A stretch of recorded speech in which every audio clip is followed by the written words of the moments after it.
Appropriate for persons under the age of 18. Yeah, well, it never used to be this way. We believe in any judicial proceeding this tape would be inadmissible. Inadmissible? I'm worried I'm going to drive to work and hear it on Howard Stern. Is she threatening to release this tape? Look, I don't have to take one line without their paying. Bill, you get your job back. You get $100,000 in pain and suffering, and I get fees and expenses. Hi, Mr. DeLuise. This is WXRK Radio. How are you? I'm a big fan of yours. Oh, you're the one. Oh, did they warn you? How are you? Did they warn you about me? No. It sounds good. Where were you when you heard the news of Bertram's death? Are you serious? Yeah.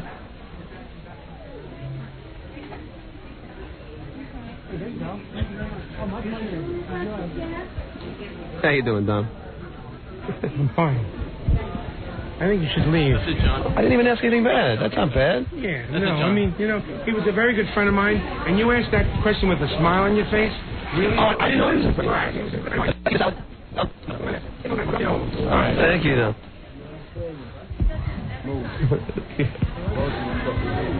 Hey, don't say that. Oh, we're moving, dude. I didn't know. What's so bad about that? It wasn't even a bad question. Be advised, we're 360. No, I'm leaving. Here are the wallflowers. Oh, yeah, the wallflowers. This is great.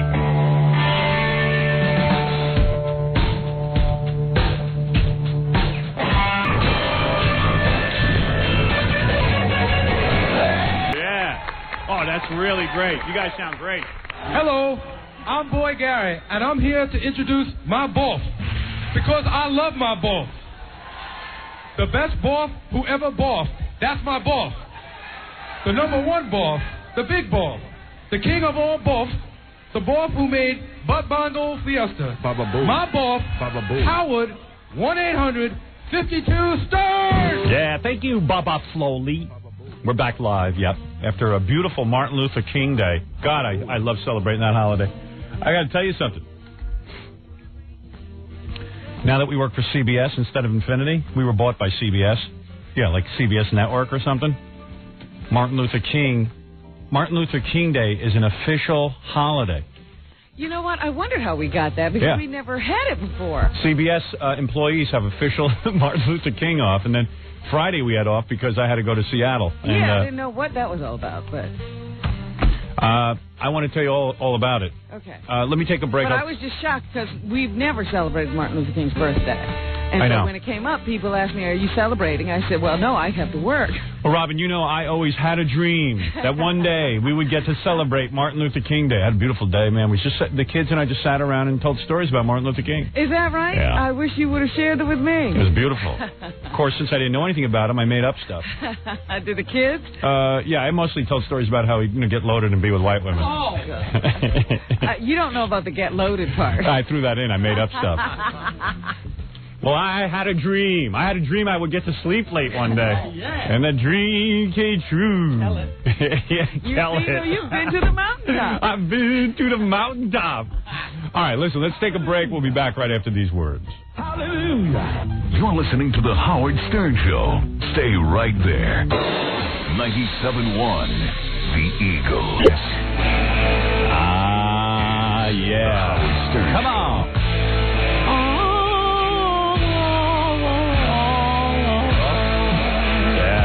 I like it. Yeah, come on, we're rocking now. We're rocking slow and easy. Who is that, Fred?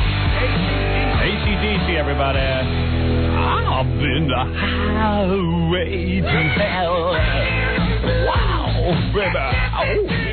Yeah, okay, easy.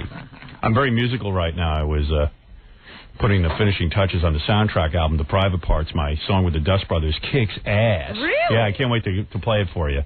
I went back in, after I heard the mix and everything, I said, I can do a better job on the vocal. I ran over to Cove Studios out on Long Island and remixed my... Just lay down some more tracks. Some more tracks. You know me, I'm a perfectionist. No matter what media I try to conquer, what medium. I have so much to tell you, and I know there are a lot of people on the phone who want to talk about this, so please, I just ask you to hold on because I want to hear your comments. But let me tell you about my weekend, why I wasn't here Friday, and... and what went on. I couldn't talk about it ahead of time because with the movie, now that the movie is pretty much near completion, what they do is, I didn't know much about this, they test screen movies. What they do is they go to shopping malls around the country. They take a market. You mean like one of those evening time screenings? Yeah. What they do is they go to a real movie theater. They get people from malls in the particular markets that I was in this case, Seattle and San Jose. And what they do is they get people together to watch the movie, and they hear their comments on the movie and whether they like it or not. And pretty much every movie that you see nowadays is test screen. That way, the filmmaker can see what laughs they get. They can, they want to see how an audience responds, because up until this point, it's really in your head what you think is funny. You never know what the audience. And you've seen it so much, it might not be funny anymore. Exactly. You lose perspective. Yeah. So let's see. Friday morning after the reason I didn't do the radio show is I was going to do the radio show Friday morning and then hop on a plane to Seattle.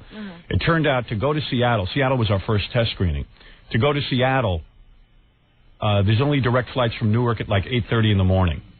Otherwise, the rest of the day, you got to do a layover in Chicago for an hour and a half, and it ends up being a 10-hour flight. Ooh. So I just didn't want to even deal with that. So Tom was nice enough to give me the day off. Well, that was nice. Yeah, it really was. Because I didn't ask for it. Like, I just said, Tom, instead of taking Martin Luther King Day off on Monday, do you mind if I take that Friday off and we'll work Monday? And he said, why don't you take off both days and give yourself a break? Wow. Which was really nice of the guy. Yeah, so I can't pick on him today. What happened to him? I don't know. I don't even know what that's about. Wow. The only thing I learned about any of this was that only 8 people a year fly from New York to Seattle because there's no money in it. Nobody wants to go to Seattle? Yeah, so anyway, the reason we chose to screen the movie in Seattle and San Jose, we wanted to choose one market where I'm not on cable or on radio, which would be Seattle. I see. I'm pretty much... They are pretty much Howard Stern free? Yeah, let's put it this way. I walked through the airport and no one was bothering me, okay? I was one of the regular people. You were a JQ private citizen. Yeah. I could have had an affair in the middle of the lobby of the airport and nobody would have known. They wouldn't have bothered you. Yeah, I was anonymous. I was just another tall schmuck like I was when I was 20 years old. So they were like, hey, look at that guy. To go, yeah, I'm Howard Stern. Who's that? We're looking at your nose and your giant hair. And, you don't even play basketball with that hair. Yeah, who are you? I was all disguised and everything. It didn't make a difference. So, disguised from yourself. Right. So in Seattle, I'm certainly no known quantity. People know who I am. They know about me from Letterman appearances and the FCC and all that kind of stuff. San Jose, of course, is one of our big markets. We're number one radio show there, so we wanted to see how it played among a market where. But by the way, in the San Jose crowd and in the Seattle crowd, we had people who were not fans necessarily. In fact, in Seattle, people when they fill out cards, 50% of them identified themselves as fans of mine. How? From Letterman. People, it's funny. They just see you doing that. They think you're just a comedian on Letterman or Leno or something. They've seen me do some wild stuff, and I guess they consider themselves. But they're not real regular people who listen every morning to the show. Well, they can't. Right.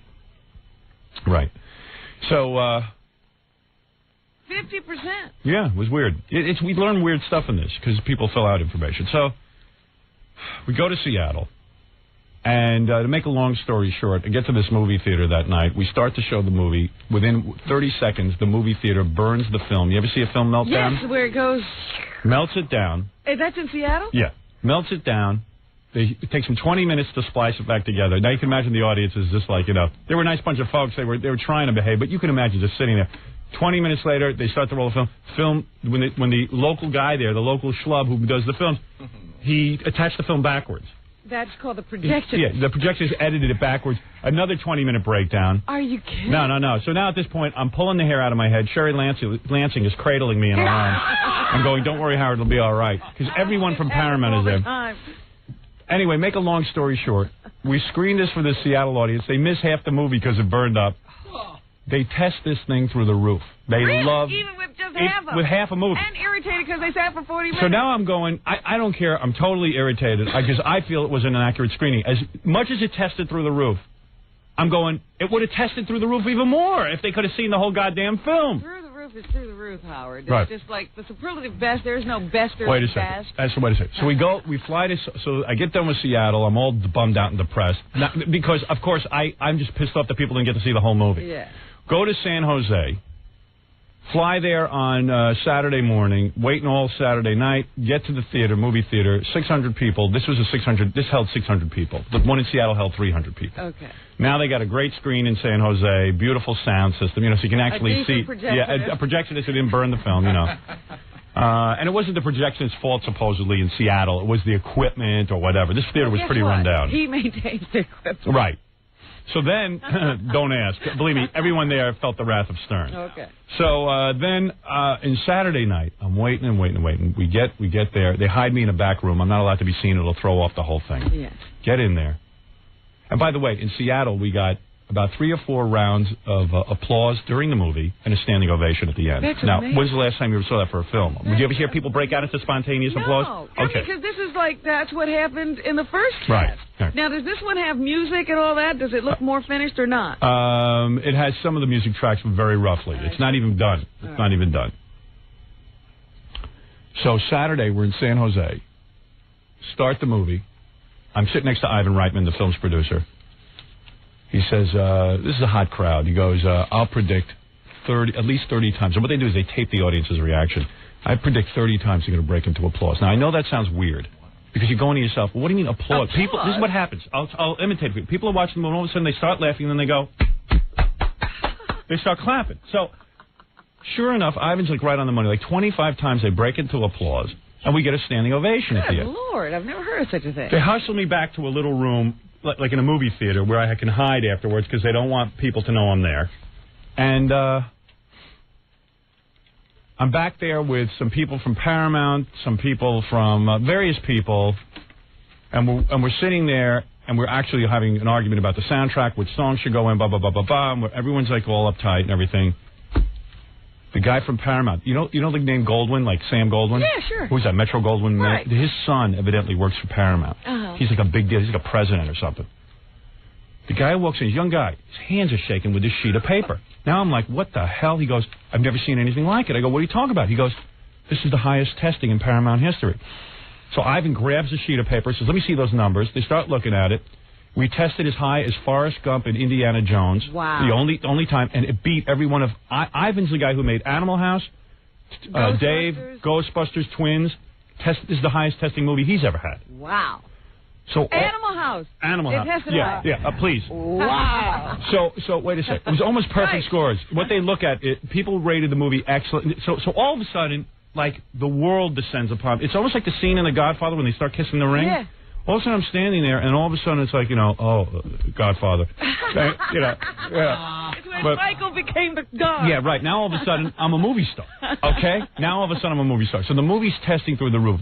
With fans and non-fans. People are freaking out. It doesn't matter. Doesn't make a difference. It tests through the roof. And one of the guys from Paramount saying, no more tests. Don't touch anything in this film. Don't tinker with it. I've never seen scores. Don't even put music in it. I've never seen scores like this. And I'm sitting there freaking out because I knew the film was good, but I didn't know it was this good. Betty, who's the director, of course, comes over. We start hugging. I'm practically going to third base with her because we're making out in the corner. She doesn't care anymore. We don't even care. I started with her cheeks. We're kissing, and then it moved to the lips and the tongue, and suddenly I'm under her shirt. I mean, it was just in front of everyone from Paramount. And it doesn't matter now that the movie tests I can do whatever I want. I can rape. Boyfriend would say, go ahead. Yeah, go right. ahead. I can rape the director. It doesn't even matter. So wait a second. No problem. I'm sitting there, and Jackie, smell my fingers. Seriously. Unbelievable. All right. So, wait a second. Betty. So all of a sudden, I'm standing there, and Betty goes, and seriously, folks, I mean, this really was amazing for me. I mean, I'm standing there. How come you're telling us again? Oh, well, wait, I got Ivan calling in. All right. Because, wait a second. Did you read page 6? No. What do you mean, me telling you? Listen to this. This ain't no crap. Here, wait a second. I know you think I'm blowing smoke up your ass. Here, listen to this. Look at the headline on page 6. Looks like King of the Movies 2. Ooh. Now, wait, here, read this. Wait a second. I know, it is unbelievable. All those detractors who dismissed Howard Stern as a foul-mouthed shock jock will be eating their words when the king of all media conquers his final hurdle, Hollywood. Yes. The movie version of Stern's Private Parts premieres March 7th, but the early buzz predicts a monster blockbuster.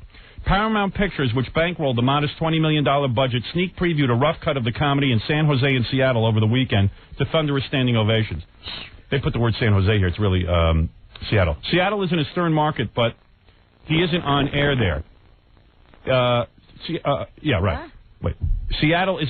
he put San Jose. I got to correct him. Okay. Seattle isn't a Stern market. He isn't on the air there. Okay. But the 300 people rather, it's supposed to be 300, but I'm sure they get there. Yeah. But the 300 people in the audience flipped for this film, said one insider. This was the highest rated screening in Paramount history, higher than Forrest Gump. Stern, who snuck in and sat in the back, happily accepted the adulation of his new fans and then flew to San Jose for the next night's preview, where the reaction was just as positive. For Stern, who has triumphed on radio and TV and penned 2 bestsellers, box office success with Private Parts represents the ultimate vindication.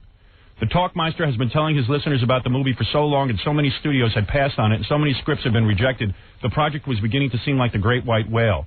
To Stern's credit and his agent Don Buchwald's credit, they rejected a ton of scripts, said one source. They wouldn't compromise. After a deal with Reicher Entertainment dried up, veteran comedy producer Ivan Reitman, whose credits include Ghostbusters Dave and Kindergarten Cop, stepped in. Reitman was able to sign on Betty Thomas, who played a cop on Hill Street Blues before becoming director and winning raves for the HBO movie Late Shift, and Stern finally found a script he liked, penned by Lenny Bloom. The book and the movie tell how Stern constantly had to fight know-nothing station managers to claw his way out of the markets like Detroit and Washington, D.C. It's the coming of age of a kid who wants to get into radio, and everybody tells him he stinks, said one source. Anyone who has ever hated their boss will love the way the film depicts Pig Virus, the station chief at WNBC Radio, who eventually fired Stern. His sidekick, Robin Quivers, producer Gary Delabate, writer Jackie Martling, celebrity hitman Stuttering John Melendez, and Major Domo Fred Norris play themselves. But Stern hired relative unknown Mary McCormick to play his wife Allison. She's hot, said our insider. She's from New Jersey. She has a tattoo on her ankle she calls her Lucky Charms. And fans will be happy to know that Stern is sticking to his age-old formula. There are some really sexy girls, heterosexual and not.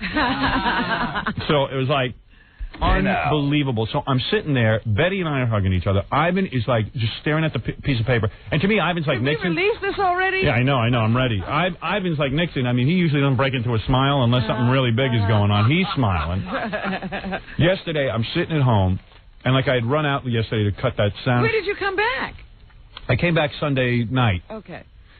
And I was just like on the biggest high of my life. I mean, it's something to see with an audience and rolling laughter and just breaking into applause. And during the whole movie, Ivan and I are hugging each other. Don is like in my lap. Don was there. Yesterday, I was too busy to even think about it yesterday because you know what it's like a fairy tale. Like it happens, but you can't even believe it was true. You don't even want to. You just want to go away from it for a while and then come back to it when you can have more perspective on it. It's too big. Yeah.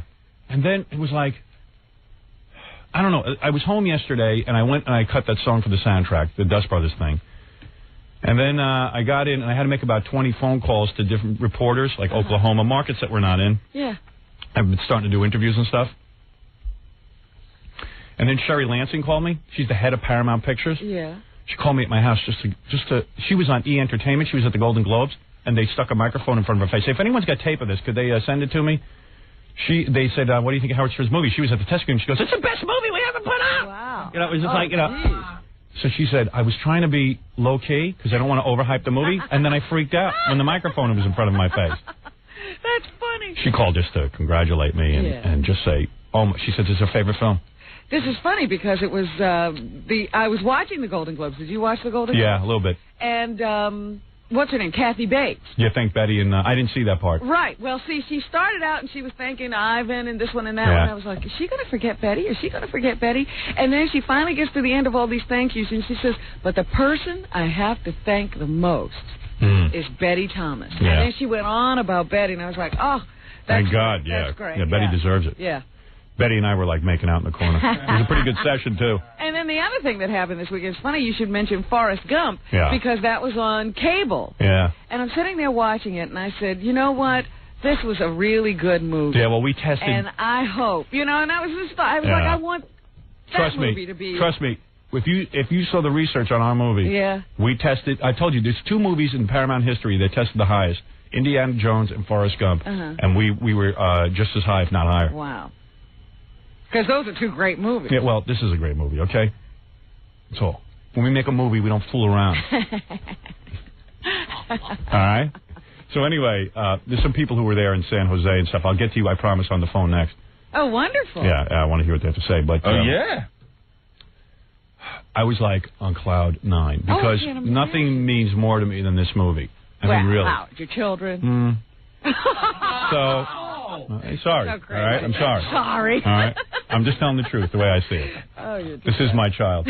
My wife carried those 3 things. I carried this one. You're not sure. Yeah. I can't prove that's my kid. You are terrible. How do I know?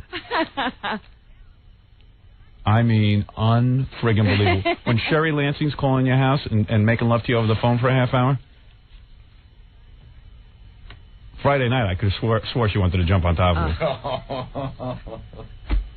Meanwhile, I'm running around this room with everything. I'm going, I'm a movie star. Like acting like a real retard. Oh, no. Yeah. Don't you change. No, I got to change. You changed enough already. Right. My boy Fred gets big laughs. And then even the test audience evaluates each actor. You did very well. Oh. Very well. Well. Very well.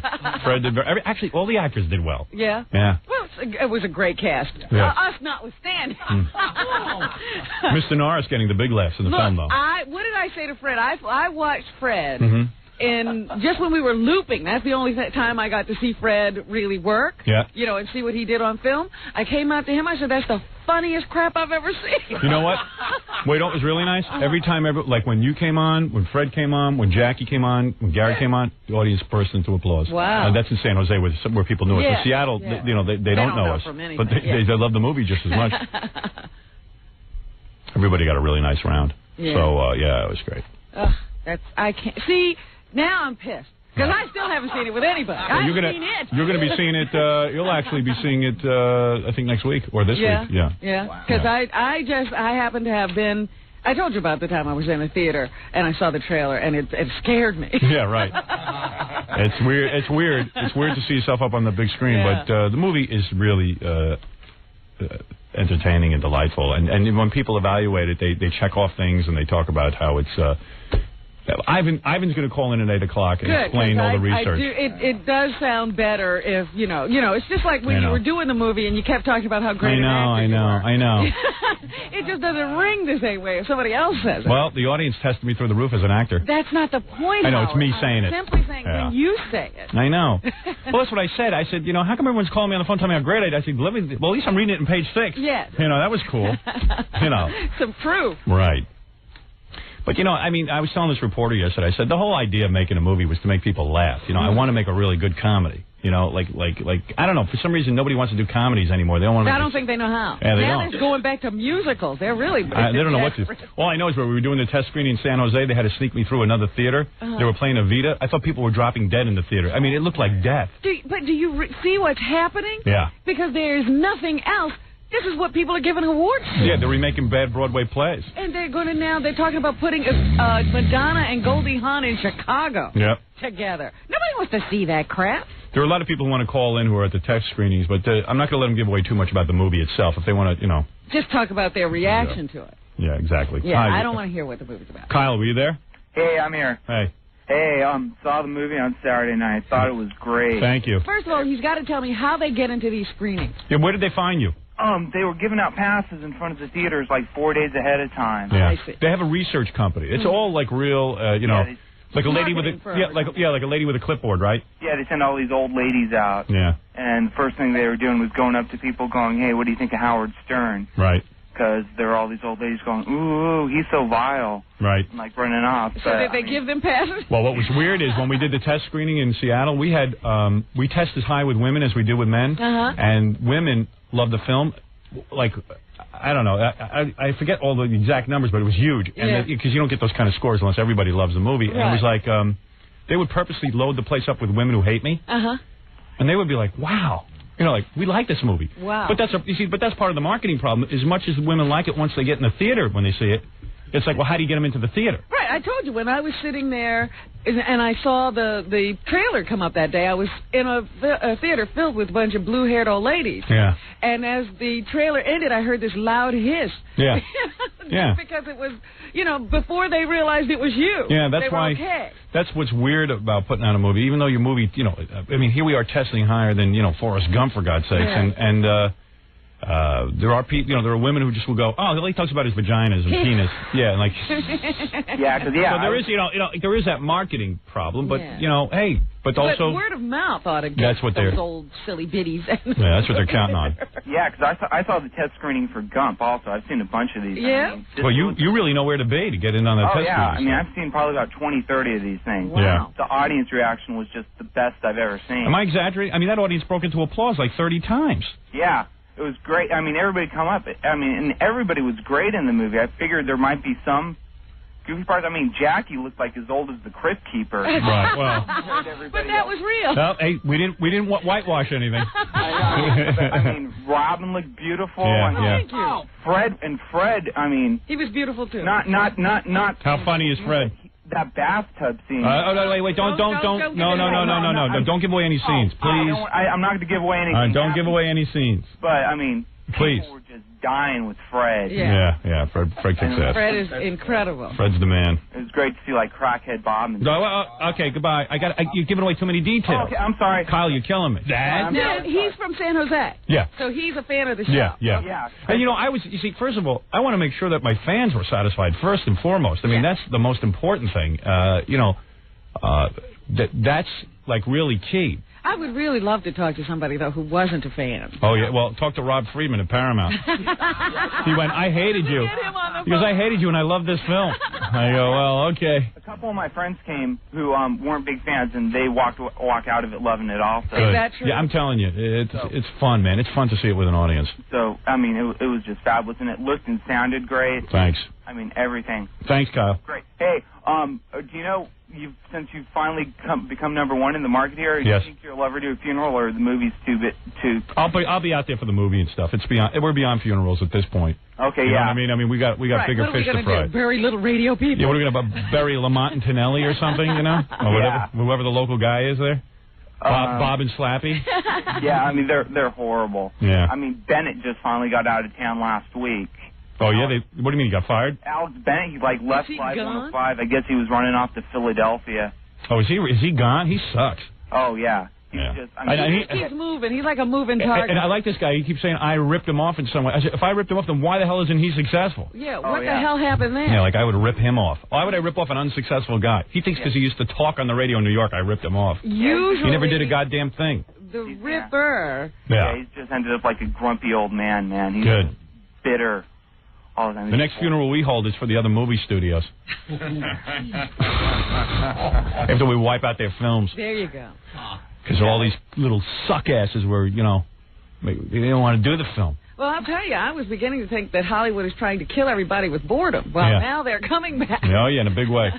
Oh, yeah, because, I mean, there's nothing but crap coming out. Yeah. I tell you, man, it was fun in San Jose Saturday night, man. Yeah, and it was great. And it was great how it didn't look like the audience bothered you, because I saw how you came in, like, right after it started. Did you see me come in? I thought they were sneaking me in. Oh, yeah, no, I saw you when you came in. Then I was sitting right in front of Betty. I talked to Betty for, like, about 5 minutes. Oh, yeah, Betty was about 4 rows in front of me. You know what? I got her to sign my book, and I saw you, like, cut out right when the end credits started. Well, the research company said that I shouldn't be there, if people shouldn't see me or something. But it's very funny because they keep sneaking you in and everybody keeps seeing you in. Yeah, I know. Well, I don't think everyone saw me, but I think if you were, like, on that aisle, you'd see me. Yeah. Yeah, and it's like, I mean, and I figured you'd probably be leaving through the back, but I mean, didn't want to go back there and be disrespectful. Do you walk in at your regular height? Maybe you should crawl. I think they should get me in a wheelchair.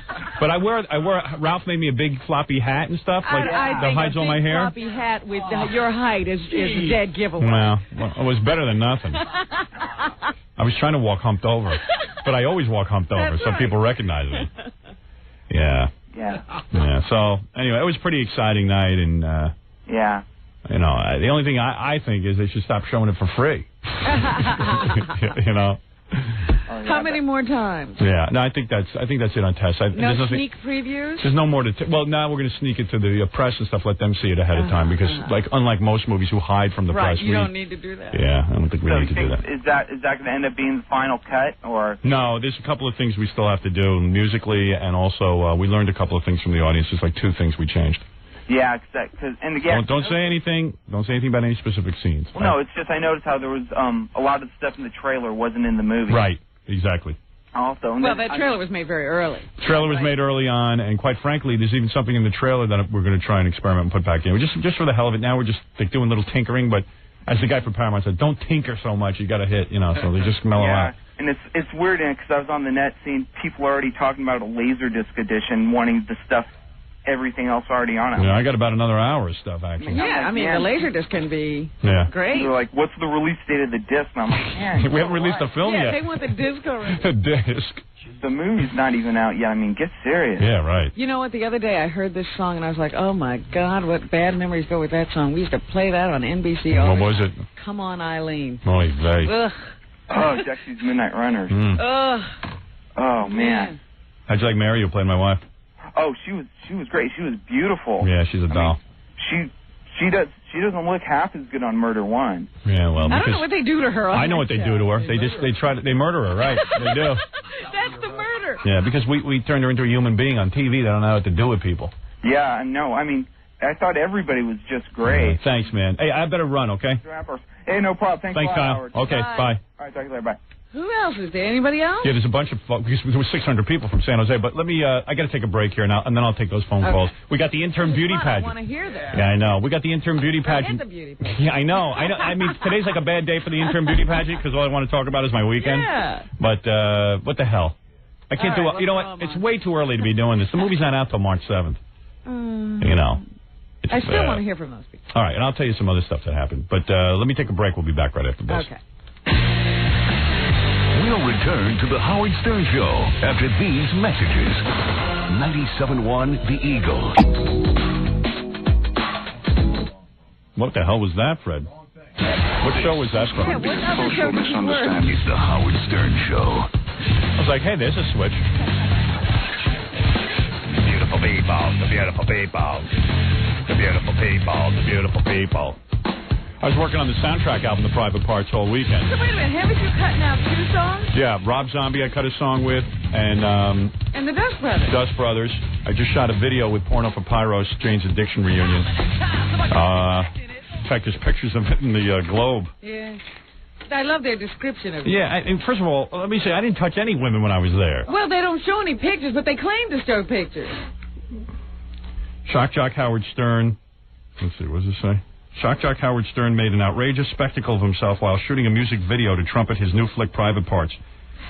As Globe's telltale photos reveal, the raunchy 43-year-old radio host eagerly played touchy-feely with a bevy of bikini-clad beauties during a kinky parade scene. Now, are you touching any of those women in the pictures? No. That's what I'm talking about. The bizarre party, I was busy touching myself. The bizarre party on wheels was orchestrated for a video featuring alternative rockers Porno for Pyros, who did the soundtrack for Howard's movie due out in March. It was, quote, it was more like a freak show than a parade, said an eyewitness at Universal Studios' L.A. backlot. As usual, the flamboyant talk jock was surrounded by a wacky entourage. They included his hairdresser assistant, Ralph, several of his midget friends. Tony did hair that day, by the way. Ralph was doing clothes. Several of his midget friends who were hired as extras, and a pair of 6'3" transvestites, says the eyewitness. Now, if David Lee Roth had done this, it would have been fun. It would have been genius.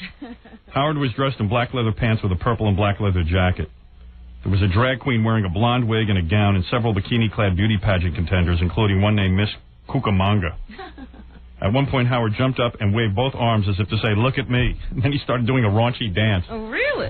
I was just dancing. I didn't know it was raunchy. Well, when you dance, it's raunchy. No wonder they call him How Weird Stern. And then there's a big headline, exclusive photo, Stern struts his stuff. There were tons of people with cameras there. I guess somebody sold them pictures. I guess. But that description, you know, whatever they can do to make you appear to be lewd. I know. I got to tell you something. Whatever is going on in my life, it is happening. So there's so much going on all at once that it is hard to keep track of it all. I would imagine. And because every weekend I'm on a plane or something, and soon during the week we're going to have to go off on planes. You know, I thought about this not too long ago. Yeah. 10 years ago, let's say. Yeah. If somebody was doing a story on you on television, we'd have all been sitting in front of the TV set. I know. When it happened, taping it 50 billion times. Yeah. Now there's so many reports we can't even tape them. I know. We keep missing them. That's why we keep the audience. We ask the audience if anybody has the E-tape or Sherry Lansing talking about the movie. Yeah. Gary taped something, or somebody did, or Ralph. I don't know where that is. He saw something on TV. But, I mean, you know, like I heard reports of people seeing birthday show clips all over the place. Yeah. I have no clue I don't they see showed it. up. I was like, why didn't somebody show the birthday show? Evidently it was all over MTV. Yeah. Yeah. Somebody saw something. By the way, our the premiere of the movie party, will be live on MTV. Really? Yeah. Wow. Yeah. Hey, And do we have a date? let me give that to you next week. It's almost set. But All right. let's see, what line am I on? Is this Raphael? Yeah. Hey, Raphael, how you doing? You were at the test screening? Yeah, I was at the test screening, man. It was amazing. Yeah, it was some night, man. I really had you the there? What? Were you there? Yeah, I was there. Oh, so he didn't see. Yeah, I was snuck in, but it seemed like half the audience saw me. Yeah, no, they snuck me in once the movie started. Yeah. Were you wearing some kind of disguise? Nah, I just wore like a hat and over my hair and stuff. Yeah, because I think everyone was looking for your hair. Yeah, I know. What kind of hat is this? So almost like a ski cap, but Oh, okay. you know. Were you wearing like a red shirt or something? No, blue. Oh, okay. Because I think someone said they saw you. Anyway, I'd like to say great job on the movie. Thanks. Amazing. You're so natural. It's like watching an E! show when you're in the studio. Yeah. Just amazing. Thanks, man. Yeah, we were all pretty excited Saturday night. It You was know, a the big night. dramatic scenes were weird because, you know, people are used to seeing you in a certain way. I know. And then all of a sudden it's like seeing your teacher Right. outside of class. Well, that's what I wanted to do. If the movie's called Private Parts and I was supposed to reveal something different, I think fans will like this film because you see me off the air. And non-fans. Right. Well, non-fans tested as high as the regular fans. So You know, I'm a big fan of yours, but, you know, you're kind of like a Forrest Gump character. Yeah. So people really fall for you. Thank you. You know, like all the people who were seeing Evita, because there was a Evita screening at the same movie. Yeah, I saw that. Could have came over and loved it. You know, all the old ladies. Right. Yeah, it's a broad-based film. I mean, it's mass appeal. Hey, thanks, man. All right, no problem. All right, bye. Good job. There's another guy who was there. This is Joe. Joe was there, too, right? Joe? Hello? Oops. Joe, you there? Sergio's list. Joe? Yeah. Hi. How you doing? You were there? Yeah, I loved it. Thanks. The audience reaction was outrageous. Yeah, it really was something. Hey, I saw you leaving the theater, all hunched over. Yeah, that was me. For a second, I thought it was Jackie because you look like some old guy. No, actually, I was hunched over because it was so dark in there, and they'd say, okay, now you got to get out so the audience won't see you. Meanwhile, I'm almost falling down because there's no lights. I couldn't see anything. The audience was rocking. Everybody was just... You know what struck me, Howard, was a lot of the people there were just moviegoers, not fans of the show. Right. And I was talking to a lot of them beforehand. I was talking to the ones around me. And a lot of them were out of it as far as knowing who you were and what you were about. They were there to see a sneak preview of a movie. And they came out of there saying, wow, this is a good movie. Yeah, I know. I was so blown out by the audience's reaction. And then when the test scores came back, because it's like weird. It's like being in school. Do they go, I mean, or do they hand out paper? They hand out cards. And when I say cards, it's a big thing. What do you think of this? What do you think of that? You know, and how would you recommend? The thing that and Paramount... they sit there after it's over and fill that out? Yeah, the thing that Paramount really looks at is not even the test score so much, but would you recommend to a friend? And our would you recommends, that means word of mouth buzz, was just as high as their biggest hit, which was Forrest Gump and Indiana Jones. Yeah. So it just was, I mean, they didn't know what to do. They were just like jumping out of their skins because people loved it so much. A lot of people just cheering. They seem to be laughing at like the same things I was laughing at, and that was good because as a fan, I'm saying, okay, I know the guys, I know some of the the inside jokes. I read the book, etc. I know this is funny, but I'm looking at the people who had said they weren't fans and going, I wonder if they think this is funny. Yeah. And they did. I know. Yeah, it was weird seeing it in Seattle where people didn't even know who I was. It didn't matter to them. It was like, well, now we know who he is. Oh, man, I'll tell you, at this point, my duty smells like rose petals. To me, anyway. People, well, to me, and to movie people. So it was really exciting, and also just for me to see everyone from the radio show sort of emerge, on film was really exciting, too. When you see Robin, I mean, yourself and Fred and Jackie and Gary, it was just like really kind of cool. Well, a little bit of Jackie. Hardly any Jackie. Don't anybody get nervous. Jackie's hardly in it. It's all right. Fortunately, Jackie comes in late in the film. Best. Jackie says, you should have discovered me earlier. Hey, I saw videos. That's fun. You think Jackie will go to movie theaters and set up his little stand and sell his videos? I don't know. only in the major You know markets. what? Jackie should have his own Long Island premiere. Yeah. All right, we're going to give you a Long Island premiere. Yeah. Just in my town, the Bayville movie theater. Yeah, I'll invite them to the volunteer fire department. He could have one of his little benefits to There is save no a tree Bayville or movie. something. Yeah.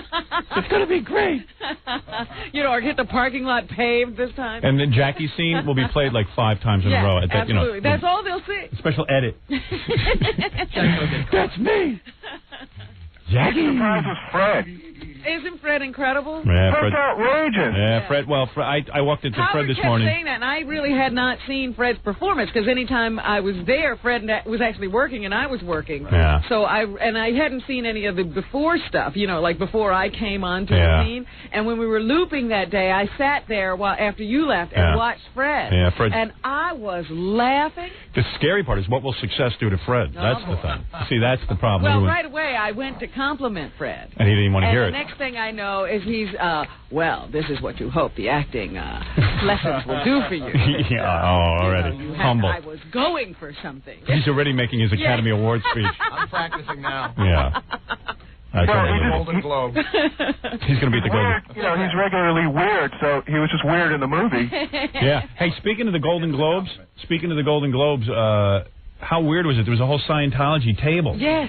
I'm watching the Golden Globe Awards, which evidently are completely bogus because like only 5 guys in the foreign press vote for this stuff. That's why you see Heather Locklear up against you know, Kathy Bates or It's something. the You know, strangest categories you've ever heard of. and it's weird. And Dick Clark's got some involvement because he's got some involvement in everything. I think it's his production company, yeah. And so what they did is they got 5 foreign journalists who will pretty much vote for anybody who's popular right now. Right. They'll vote for whoever you tell them to vote for. Well, I told you, Pia Zadora has a Golden Globe. Yeah, I mean, come on. Pia Zadora. She cannot act. I don't care what you say. So I don't know. There's some weird situation there, but nevertheless, it's the Golden Globes. And then there's everyone. There was a whole Scientology table. Tom Cruise, John Travolta, Kirstie Alley, I think was there. I don't know. Well, who is that Kelly Preston. Yeah. And, of course, Nicole Kidman. Yeah. But, you know, every time it was like John Travolta had dated Tom Cruise. Right. They were always in the frame together. Yeah, that's interesting. Wow. Bunch of retards. Yeah, well, now that I'm in the movie business, I've got to go be a Scientologist. Look at this. I'm completely roped in. Well, did you notice that I think the German government has something against the Church of Scientology? Yeah, they do. And because Tom Cruise and John Travolta are so big in Hollywood now, people who aren't even Scientologists were writing over to Germany and saying, please be nice to the Scientologists. You know, and they keep comparing to the Holocaust and the Jews. Yeah. No. I mean, yes, it's not the same because Scientology. So they want to make your church go away. They're not burning you. Yeah, right. They just don't want you promoting Scientology. Yeah. I don't know. But I thought that was hysterical. All these people said, we are not Scientologists, and then they sign their names to this thing. But, you know, the reason is because Tom Cruise is a Scientologist, and he'll read this letter and say, Right. oh, I'll work with these people. Yeah, they're nice people. They Wacky. have their own religion. Scientology table at the Golden Globe Awards. I looked, I said, oh, there's the Scientology thing. Yeah, it's like a bunch of Jews all sitting together, you know, or a bunch of Christians all, we're sitting together because we're in the same religion. That's right. It's unbelievable. I was reading on the internet, some guy said, he says, you know how the Ebonics is the big thing now? How about crackhead Bob Ebonics? like crackhead Bob Ebonics. Bobonics. Bobonics. And I thought that would be pretty funny for a commercial. You know, we should make a phony commercial, crackhead Bobonics. Thanks, mate. That's it. Yeah. Hey, Howard, how about how Robin can act? Yeah, I'm telling you, man. I mean, look, we got those scores for a reason. Ivan Reitman will be calling in later during the intern beauty pageant, which is coming up in a couple of minutes, so we'll be talking about that, okay? Well, there's a lot of talk on the net that when you did that TV movie or whatever. Deadly Web, yeah. Yeah, that Robin was wooden. And I don't watch TV, and I didn't give any credence to that. Uh-huh. That is not true. Robin can act. Oh, yeah, well, Very much. go see the movie. Vindicated. That's it. No offense, man, but TV people don't know how to use Robin properly. Excuse me, I was supposed to be wooden in Deadly Web. This is what people don't understand. There you go. They said act like a piece of wood. There you go. Well, thank you, sir, for your kind remarks. All right. Glad you were there. Bye. Take care. Take care. Yeah, pretty exciting night. I got to tell you something. I mean, really, it is some feeling. Especially, this is 4 years I've been working on this and turning down scripts and doing the whole thing. And it's then getting, you know, talked about badly Yeah. in the press. And now everyone's congratulating me on having integrity, and it was a whole different thing Saturday night. It was like, wow, vindication. And I know Even in that Page 6 article, they mentioned that. They say, you know, now it seems that you were right. You did the right thing. Betty Thomas is hugging me, right? And she says to me, we've got to remember this moment. She goes, because I don't think in my entire career, you know, whatever's left of, you know, my life, I don't think I could ever get test scores like this again. Wow. And I went, you know, I know I could, but... You're working with... Yeah, I'm going... You know, hey. She's doing a movie with Eddie Murphy next. It's going to be rough. I mean, you know, I know I can do it again. I don't know about you, but I can. Really, man. I said, don't you got a problem. Who you saying we, white man? Yeah, right. She was like, oh, I can get these too. No, but actually I said the same thing. I was like, yeah, I mean, like this is... Hey, when a guy from Paramount walks in, he goes, this guy Goldwyn? Yeah. His name's not Sam Goldwyn. It's like Bob Goldwyn or something. You know what I mean? Like he's like the son of the great Sam, or maybe his name is Sam Goldwyn somehow. So he walks, Chuck Goldwyn. So he walks in. He's a young guy, nice guy. He comes in, he's like holding a paper like this, and he's like, his hands are shaking. And I'm like, well, what is he? He goes, this is amazing. So Ivan goes, okay. He goes, no, this is amazing. Ivan goes, right. This is amazing. And I'm like, shut up. Give us the goddamn numbers. Like, were you night. all sitting in a room waiting? We were in the middle of a huge argument, all of us. You're kidding. Well, we were all glowing from the, you know, from sitting there watching the audience reaction, and then I brought up something about the soundtrack, certain artists I wanted, and people were like, well, we don't want to spend the money, and this, and I said, you don't understand, this is going to be a great soundtrack album, and people are going to love it, blah, blah, blah. And then started getting a little angry, and everyone was starting arguing, and I go, no, I know what I'm talking about, I am firm on this, you've got to listen to me, I know music, I know what I'm talking about. Then all of a sudden, the guy breaks in from Paramount. Now it's getting really ugly, and everyone's yelling, and his hands are shaking. And then after we announce the test results, everything go, okay, we'll get the music. Because I think, you know, he must know what he's talking about. Ivan and I were hugging, and let me tell you something. Me and Ivan hugging, not an interesting. I mean, that's an interesting sight. I mean, well, he's a tall man too. Yes. Everyone was making love to each other. I was hugging people I didn't even know. Haggis. Haggis. Having a hit movie turns you into a haggis. Yeah, that's what happened in Hollywood. Haggis. That's what happens in Hollywood. That's why everyone's gay. Yeah. You go gay when your movie does well. No, Rock Hudson was straight until he got to Hollywood. I can't imagine what like one of those testings are like when you like get a bad movie. Oh, can you imagine? And then you come back with like a no score. You know? That must be pissed. Got to go reshoot the whole thing. Yeah. Like everything's wrong with it. Yeah, you know, you see those movies that they rush out and they don't let critics see and all that stuff. It must be sad. Filmmakers with no instinct, you know, whatsoever, completely out of touch with reality. They must go, oh, these people don't know what they're talking about. It's over their heads. That's right. They just don't understand us. Yeah. We're ahead of our time.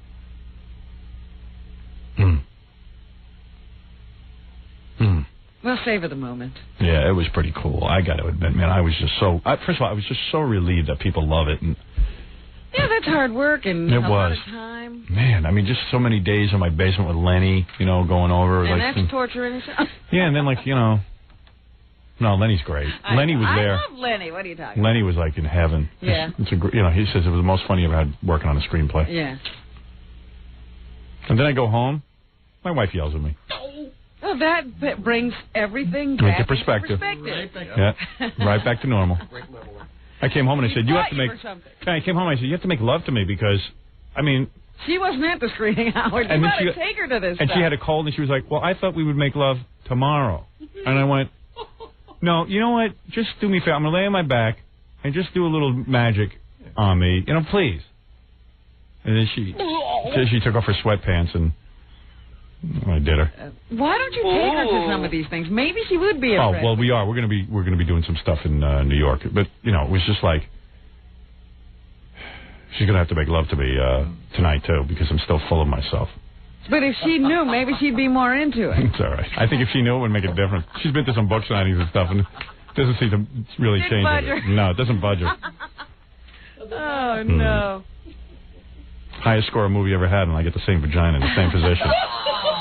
You still have to beg. Yeah. Man. Soundtrack coming together nicely. Good. See who's on it. You want to hear? Let's see. Are you ready to reveal all? Yeah, I'll reveal. Yeah, Porno for Pyros. Me and Rob Zombie, a Rob Zombie track. Okay. Dust Brothers track. Wait a minute. Are you telling us definitely cuts that have made a CD? Oh, yeah. Okay. Yeah. Me and the Dust Brothers, okay. the track. All right. Green Day. Uh-huh. I don't want to leave anybody out this way. Marilyn Manson does an incredible original tune. It's unreal. Ozzy. Uh-huh. And I want to make sure I get this right. We teamed Ozzy up with a band. It is like so good. Wait. Somebody wrote it up on the internet. This was already on like the Rolling Stone page, so that's why I'm saying this stuff. I didn't realize I was allowed to talk about it. Hold on, I'll find it. Here.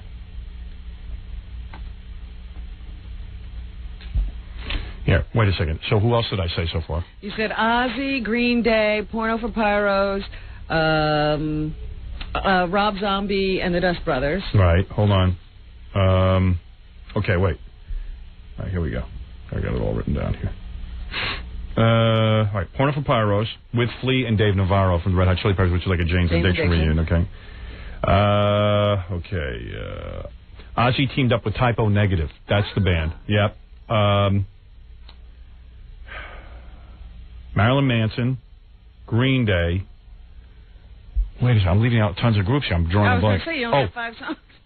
LL Cool J and the Red Hot Chili Peppers together. Best song I've ever heard in my life. Really? Really, really good. How'd you get LL Cool J? A miracle. That guy rocks. I mean, wait till you hear this guy. Yeah? Wait till you hear him. You had an elevator trip with him once. Yeah, I know. We didn't really say much to him. Maybe he thought I was funny in the elevator. I just couldn't tell. Hold it a second. There's like a ton of other bands on this thing. LL Cool J and the Red Hot Chili Peppers? Yeah, this is like a big deal soundtrack because we got all these cool bands. White Zombie, Green Day, LL Cool J. How am I leaving out? Wait a second. Crap. Yeah, I'm wondering what the other tracks are. Yeah, right. Wait. Green Day. You're writing them down now? LL Cool J. Red Hot Chili Peppers and LL Cool J. That's what I got there. Green Day. White Zombie. You just wrote down Green Day twice. No. I'm just going over in my head. White Zombie. Marilyn Manson. Pyros, Marilyn Manson. Porno for Pyros. And Ozzy and... Typo Negative. Typo Negative. Okay. There's a couple others, too. The Kids at Whitney High. There's a surprise artist on there that's going to blow you away. Surprise Yeah, I don't want to artist? tell. There's a couple others. You know what? Now I'll keep my mouth shut. That's all I'm telling you for now. Okay. All right. Because I thought... This is some brouhaha. Right. Thank you, Dad. Thank you, Dad. All right, let me take a break. You want to start the intern beauty pageant next? All right, if we have to stop talking about the movie. Yeah, we have to because we arranged this for today. All right. When Ivan calls in, I'll get all pumped up again. Okay. All right, we'll take a break and we'll be back right after these words. Gary's in a tuxedo for the intern beauty pageant. Come when the Howard Stern Show returns in a moment. 97.1, The Eagle. You're listening. People say they're ugly, but I think they've come to show us the way. To the Howard Stern Show.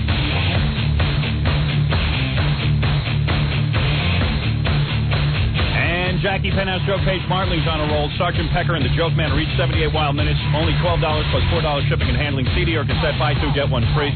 Call 1-800-323-KING. Saturday night, February 1 at Historic Club in A. It's Jackie in Sayreville, New Jersey. For information, visit Jokeman on the web at JackieJokeman.com. Robin, I also want to welcome our newest radio station. We add a radio station to our family of markets today. We were not on the air in New Orleans for a long time. We were thrown off the air there. Yeah, we didn't talk about it much. There was a station sale.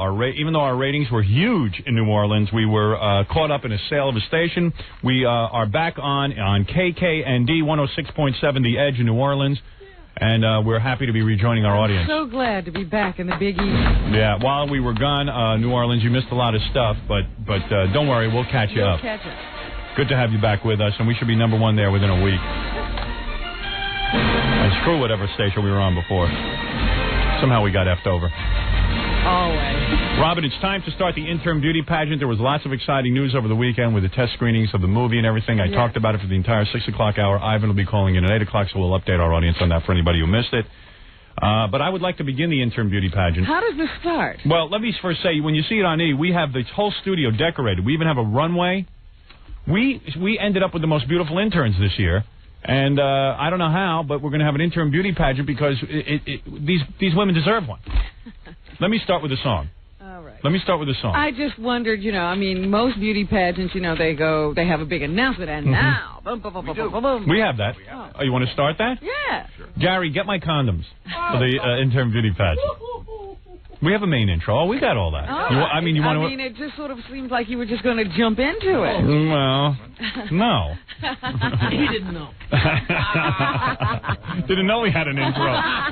What the hell happened? Welcome to the Howard Stern Intern Beauty Pageant, where sweet, young, innocent college girls who work in our office for free get to compete for prizes wearing bikinis while earning college credits. Firm, irresistible, tantalizing, stimulating co-eds parading around in alluring outfits while being judged by a bunch of repressed and frustrated old men. And now, the host of this pageant, a man who would love to date the 19 and 20-year-old girls who come onto it if he could only keep his 43-year-old wife from taking 50% of his salary. That's right. Howard Stern. Thank you, thank you. Thank you very much, ladies and gentlemen. Oh, what music. Oh, thank you. Hey, man. Old Big Nose is here. Interns on my show. Young, firm, and willing. The interns love me so. I've got top billing. Christ, how could I know? Back when I married so young. Man, it really blows. Each of these girls would date me. It's nothing like before. In high school, when girls would hate me, I should be seeing flames because I'm living in hell. These chicks get me nuts.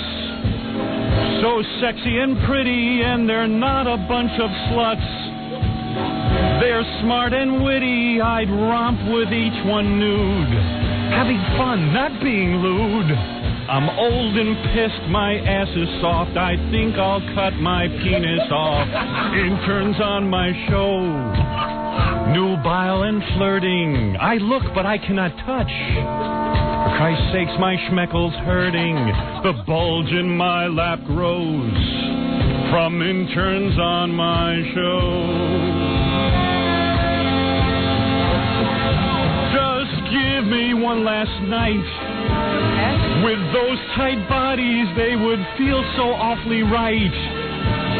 Each perfect knobby I would grope and lick and rub. I'd do them in the tub. I hope I make them howl and ache. It barely keeps my wife awake. And though it's just my fame, that's the attraction. I don't give a crap. Just give me action, my intentions are so low. For all the beautiful interns on my show. Yes, douchey, do. Ba ba ba booey, douchey, do. Ba ba ba ba ba Louie. Ah, Louie, papooey, babooey. Douche. Thank you. Welcome. You sang that with great feeling. I really did. That might be. You should win an Emmy just for getting every word right. Thank you. Well, I meant every word I said, and that's probably why it really came through. Welcome to the first intern beauty pageant. We're so lucky today, Robin. We have so many beautiful contestants. You've seen the interns around the office. We've been awfully busy and haven't been paying attention, but today the girls will be competing in a bunch of different competitions. Matter of fact, Fafa Fooey, why don't you tell us? Categories. Yes, categories. Fafa Fooey, what are the categories? Because my perverted mind can't remember any of them. Okay, first we'll be seeing the girls in their sexiest outfits. Yes. Then we'll be seeing the girls. Exactly. Wait a minute. Yeah, right. we've already usurped the usual, going right to the sexy outfit. Yeah, hey, this is the Howard Stern Show, honey. This ain't Burt Parks. No build up. That's right. We're going to first see the women in their sexy outfits. Then Good. we'll see them in their evening wear, their formal wear. Go ahead. Then, of course, they will perform their talents. Yes. And finally, they will end with the interview segment of the contest. You know, Robin, to make this fair, we've invited some celebrity guests. Really? Yes, they will be our judges today. I've seen those names. Why don't we march them in? Yeah, let's get Why don't we march them in right now? While we're marching them in, Howard, why don't you go through the list of prizes the girls will be winning today? Gary, I'd be happy to go through the list of prizes if I could find it. Thank you. Here's what our winners will receive. First of all, for the winner of the beauty pageant, yes, the intern who wins, Miss, what's her name? Mistake.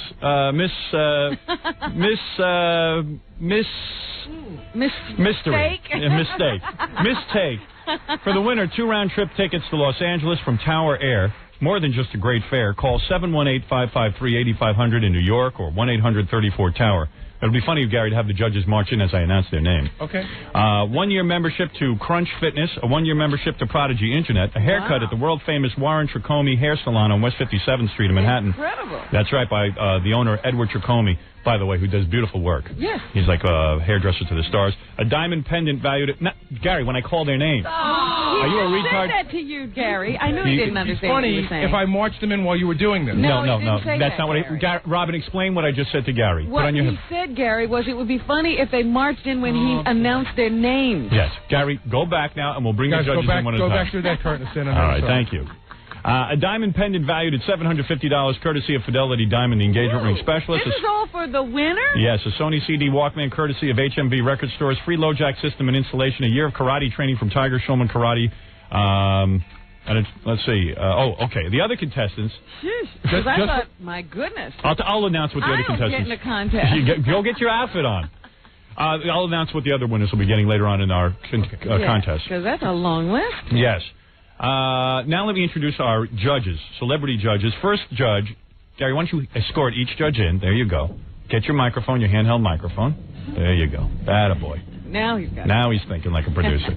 Our first celebrity judge is the famous record executive, fresh out of jail, Ross Zapin. Yeah. I forget what label he's with, but he'll sit down and tell us, I'm sure. Geffen. Oh, you don't want people to know, really? Who cares? So you'll lose your job. Ross, why wouldn't you want people to know you're with Geffen Records? That's fine. Sit down. Oh, well, listen to Mr. Quiet. Yeah, all of a sudden he's going to have... What scores? You're a maniac. Some reserve. Do your scores, yo. Let's get crazy. No. How are you? There you go. It's a little early in the morning. Yeah. Well, there's Ross Zapin, Robin. Yeah. And I thought that Ross should be a judge because this is a guy who scores a lot of checks. Uh-huh. And he knows good-looking chicks. So he knows good-looking chicks. So he'll be evaluating mostly on looks. Yeah, he doesn't know anything about personality because he very rarely talks to them. Could he possibly see somebody with some talent here? Well, yeah, you know... He could help out? Possibly. Yeah, but probably not More likely. likely than not. Yeah, right. He's just into female pulchritude. Oh, yeah. Our next celebrity guest is an author. He worked on my books with me, Ratso Sloman. He's author and weirdo, and he thinks he's famous. Oh, look at the beautiful jacket, Ratso. Where'd you get that, Ratso? Wow. Ratso is wearing a jacket and a tuxedo shirt and tie. Hasn't had a decent meal in a week. He starved himself for the beauty pageant. Ratso looks good. He lost some weight. He did lose some weight. Yeah, you almost look human. No. No? You don't think so? Oh, all right. Almost looks alive. Ratso thinks he's famous because everywhere he goes, he asks for complimentary tickets, and if people ask him to pay, he's like, I'm Ratso. But meanwhile, nobody even knows who he is. Ratso, you think you're famous, right? In my mind, yes. Yes. He really does. I just want to know where you got that jacket. I got this jacket at Goodwill, actually. I knew it. Was that right? Yeah. Really? You're so cheap. Ratso is here because Ratso's another guy who also scores with us, and he knows women. Well, yeah. Yeah. And now here's Roger Offner, and he is Dee's friend, who is also a serial killer interviewer, and used to be Dee's bodyguard. Here's Roger. He was on the show the other day because he had tapes of his interviews with serial killers. Yes. What's that guy's name? Yeah. And Roger got Joel Rifkin, and Roger got all dressed up for the show today. Great. You look great. What is that? A golf shirt? When Roger is not interviewing serial killers, he drives a taxi. Now, Roger, you're not going to clam up just because D isn't at your side. I want you to be your own man today, okay? I think I can handle it. All right. You guys know that the girls are going to be evaluated. These are interns on our show, so keep your lewd remarks down to a minimum, okay? These are children. These are children. I got to go. All right? Nice outfit, Roger. Television is a concept, okay? They didn't tell me it was television. Television comes with pictures, Roger. You didn't know it was television? No. You know we have an E! show. Yeah, well, I didn't know. I didn't know it was to be on TV. You didn't Why specify wouldn't that this be to me. on TV? Why would every other show be on TV and not this one? Well, there's just so much brilliant stuff to choose from. I don't know. You've got such talent like Howard, Robin, the guys, and Frank. Right. You didn't realize. All right. Well, that's so Ratso, though your outfit is beautiful, and Ross, you could look better. All right. So. We have another judge? Right. By the way, I want to just tell Stuttering John back there, there's many people calling in who saw the screening of the movie. Why don't you just hold them over for the next hour or something, John, so we can get back to those people. Okay. Also, Jackie and Fred will be evaluating as you will be evaluating, Robin. We just have 3 celebrity special judges. When we come back, we will meet the women, and they will appear in their sexy outfits. Isn't that right, Gary? I don't think this is on. What? It isn't? Why? It is on. It's just low on the board over there. Yeah, what? They're ready. They're standing outside in their sexy outfits, and they're ready to go. All right, so why don't we take a break? Great. And we'll be back with the intern beauty pageant right after these words. It's the Howard Stern Intern Beauty Pageant. Don't go away. 97.1 The Eagle. It's the Howard Stern Intern Beauty Pageant. And is the tension ever building? Ah, that's better. Here's Howard Stern. Yeah, all right. Our announcer getting kind of wild. By the way, thank you. It's a big day for me. Did you boys read about it in the New York Post about the test screening for the movie? These boys don't read. Oh, that's right. I forgot. You guys didn't read that? We heard about it. Yeah. They didn't deliver my newspaper. They tested as high as Forrest Gump and Indiana Jones. That means nothing to them. Yeah. No, they just want to see hot chicks. They don't care. Bring on the girls. All right. Anyway, Gary, it is the intern beauty pageant. Robin, everyone is set to judge. There are do we have, forms? Yes. You didn't get one? No. See? Wait, is Robin a judge? Yes, absolutely. Oh, I did not know that. I didn't know Robin. You're only the producer, Gary. I thought we only had the 3 leering men. No. We were women better than Robin. There's a judge's form on my desk, boys. Give one to Robin. And we're off. Hey, by the way. You guys have forms, right? Yeah, we have forms. We need 2. 2 more forms over there.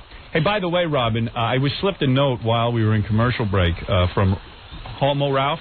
Yes. Ralph, who took the lie detector test and failed, and he slips a note. He goes, since Lonnie from Scores couldn't show up because he's sick. I knew there was supposed to be. Do you think I could be a judge? And I would like to tell Ralph the answer in person. Okay. Why don't you bring him in? Why don't you bring in Ralph for a second before we start the contest? Maybe he could judge us.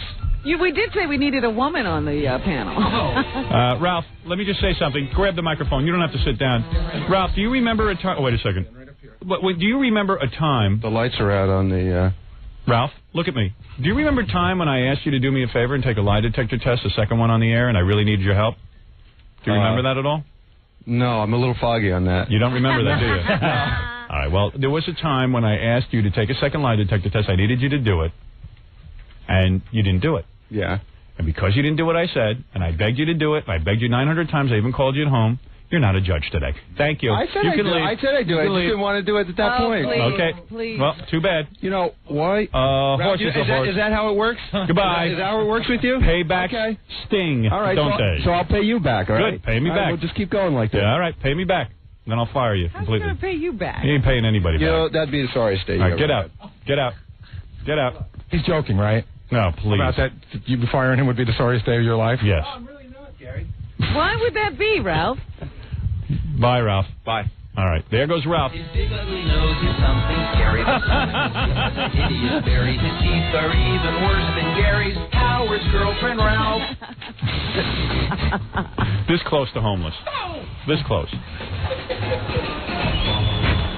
And he says it'd be a sorry day for you if you're fired. I know. Well, what can I tell you? Everybody's threatening me today. That's good. Anyway, our 3 judges, esteemed judges, who, whenever I call upon them, are there for me. Ross Zapin, Ratso Sloman, and Roger Offner. Anytime. And Roger, of course, has interviewed many serial killers. You got anybody on the horizon you'll be interviewing?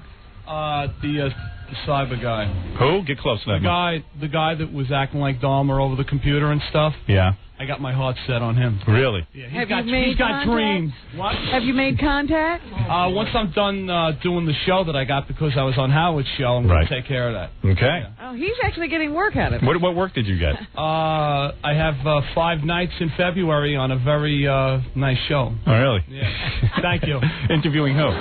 No, they're going to play, my most memorable moments with Joel and stuff, going down memory lane with Rifkin, and asking me about, the different killers that I've spoken to. You forget Ratso moving closer to Ross and away from Roger.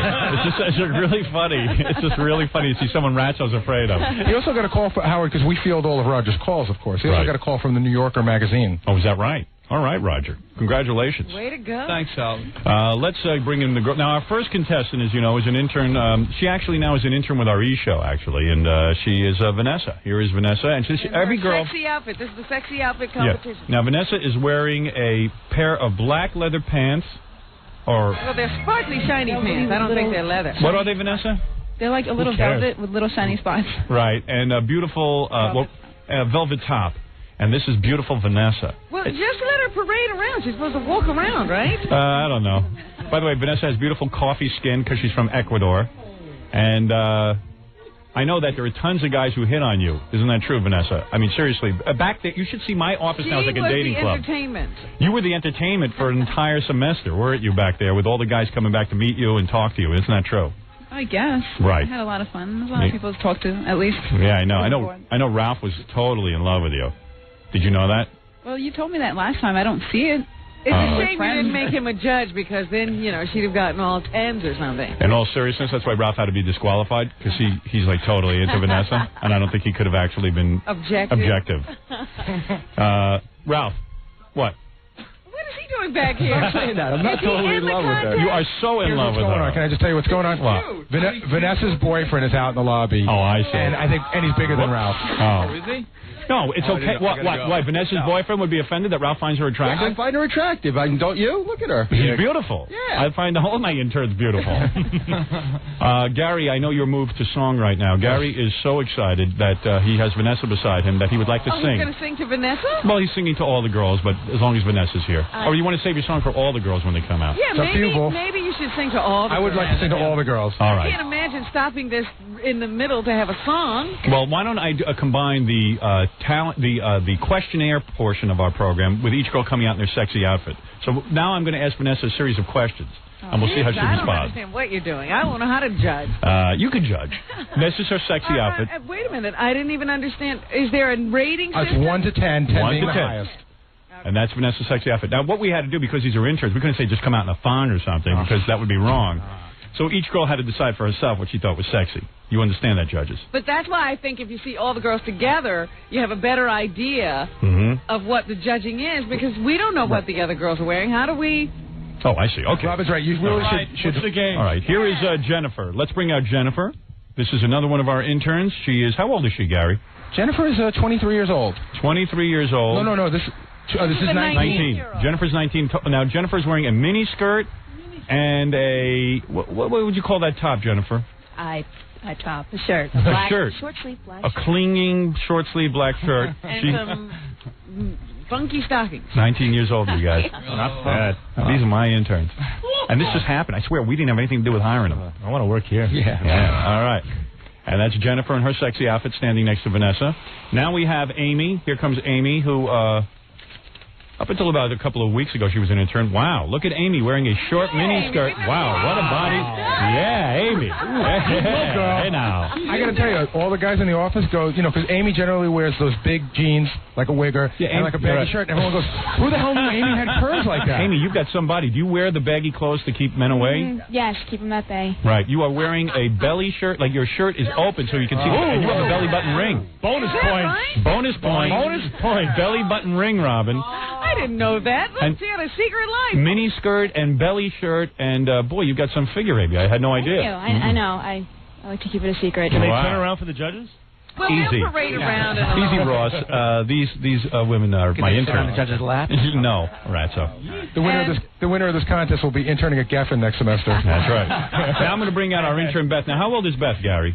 This is a Beth that I believe she's 23 years old. She's getting her master's degree. Is this the, oh, yeah. Hey, Beth. Whoa. Nice outfit. Ooh. Wow, these are my interns. Yeah. Whoa. Whoa. This is a girl who knows how to dress sexy. Now, what is that, a cat suit? It's a cat suit. And I noticed a backless cat suit. The back. Turn around again. Can I see the back? Laces up the back and Hey, where the sun don't shine. Wow. You like it? And a low-cut scoop top showing cleavage. Am I correct? Little cleavage. All right. Wow. Yeah. How old are you again? 23. Good Lord. Where did we find you? In a cabbage patch. But isn't she's Miss Cleveland, Beth right? is our old intern. Yeah, she's 23. She's the I'm senior. getting my master's, too. Really? A master's in what? Cat suits? No. Hey, now. And now, finally, here is Jen. She is a very tall woman. She must be 6 feet tall, blonde hair. Wow. Yeah, another great-looking intern. What a posse. Oh, man. Hi, Jen. How are you? Good. You are wearing a one-piece, sexy short skirt, aren't you? It's a dress, Howard. Oh, what is that called? Nothing. A dress. If it was a skirt, it would just be a And black stocking. You got a figure of a model. Did you ever model? No. Well, you should. I'll be modeling in my back office later. I'll teach you a few things. All right. Let me ask the girls a couple of questions now. Well, now you're going into the interview portion. So if you're judging the sexy outfit, it would be time to write down your judgments. Well, actually, that would be true. What is it, Gary? I mean, Jackie. You're passing me a note, but I don't know what it is. Here it is. It must be a plug for Jackie. No, please. All right. Why don't we start at the end with Vanessa first, Gary? Now, girls, remember, your answers are very important because the judges will be judging you now on your personality and how well you can think in a tough situation. So tell me, Vanessa, do you have any ambitions? What is your ambition? My ambition. Yeah. I want to do a little bit of everything. You do? Yeah. What would that mean? In this field, I want to do a little bit of TV. I want to do a little bit of radio. Mm-hmm. I want to experience everything, not just stay in one field. Very good. I got to hear the audience applauding, Fred. Boy, she's lazy on these sound effects. He's mesmerized. Vanessa, breast implants, pro or con? Pro, I guess. Yeah. I really, I don't really care to have them, but, to each his own, I guess. I see. And what about your biggest turn-offs? What turns you off? What is this, a Playboy interview? The way we like them. What do you mean, like... I mean, according to who? What turns you off, according to you? If you're looking at a guy, what turns you off? Okay, about? all right. I don't know, his teeth. The teeth. Uh-oh, Gary. I like straight teeth. I know. So would Gary's teeth be a turn off? They're straight. They are straight, so you like them. Mine are straight. There's just too many of them. Straight out of his mouth. Yeah. Straight from All right, let us move on now, of course, to the very beautiful Jennifer, all 19 years old. And Jennifer, you are in love with me, is that right? Yes, I am. Yeah, am I a lucky man or what? I'm straight in hell. Breast implants, pro or con? Pro, if I could afford them. You would get them? Oh, yeah. Wow, right answer. No, you wouldn't, Ratso. You're the cheapest man alive. Now, excluding myself, because we know you're in love with me, which of the judges, of the three main judges over there, do you desire most? Would it be Ratso? Would it be Roger or Ross? I don't know. They're all equally attractive and Right. alluring to me. Right. It's hard. You don't have to lie. You don't have to lie. Well, just give us an answer. I'm not lying. You're saying that anyone's alluring to me. You're If saying, I pick one, I see. So you're saying each judge turns you on. equally. Good answer, I guess. Very good. All right. And who was the president of the United States before Nixon? Before Nixon. That's right. Let's see. I was not alive. That's true. And I got a D in political science last semester. This is a tough question. I don't say any of them are easy. I don't even think Ratso could answer this question. It's not Lincoln. I'll give you a hint. It's not Lincoln? No, it's not. Want to take a guess? I don't know. I really, no. I'm a failure at this I think point. I'm not remembering either. I know it was like either Jimmy Carter or John Kennedy or somebody. I don't know. Who was it, Gary? Lyndon B. Johnson? Was it Lyndon Johnson? Yeah. See, I didn't even know. Don't feel bad. No clue. And I'm the All smartest guy in the world. Do you like to be spanked? Do I like to be spanked? It depends on who's doing the spanking. So you have been? I'm not going to say. I see. Interesting. Withholding from the judges. Okay. Interesting answer. All right. Let's move on to our next contestant, Amy. Hi. Amy, really surprising everyone in the room with the belly shirt and tight dress. Belly shirt. I wanted to shock everyone because I know everybody's used to the way I usually dress. Well, you look terrific. Let me see that belly button again. Easy, Ratso. You should have already judged that category. Yeah, you're back on that category. We're on to personality. Is sex in a car wrong, Amy? No, not at all. Why do you say that? Obviously, that's where she has sex. Do you have sex in a car? Is that what you're trying to tell us, or you're not answering that question? I'm not saying I haven't. Okay. If you could say one sentence to O.J. Simpson, what would you say? Oh, my God. Oh, my God. You idolize the man. That's the first thing. I see. And, would you rather be trapped on a desert island with Crackhead Bob or Fred the Elephant Boy? Crackhead Bob, definitely. You'd rather be on there with Crackhead Bob? I love him. You do love Crackhead Bob. Interesting. I like that answer. Big Crackhead Bob fan. Are you really? Yes. Crackhead Bob, biggest fan. And what about your ambitions? What are they? I'm thinking about going into advertising, possibly in radio, TV. Advertising is always an interesting career because it's totally worthless. I know it is. It is a leech on society. You can make good money, but it's a leech on society's back, and it produces nothing other than pain and misery. I was thinking about being a communications lawyer, but that's worse. So much, so. Sounds like a lot of work, doesn't it? And quite frankly, it's a lot of school. Any girl who looks that good in a belly shirt should not go into that field. Exactly. All right, let's move on to Beth, who is our oldest intern at 23 and wearing a sexy, sexy catsuit. And I don't believe underwear can be worn with that catsuit, can it, Beth? No, absolutely not. Nothing can be worn under this. Wow. Except thigh-high pantyhose. Isn't that amazing? Look at Ross.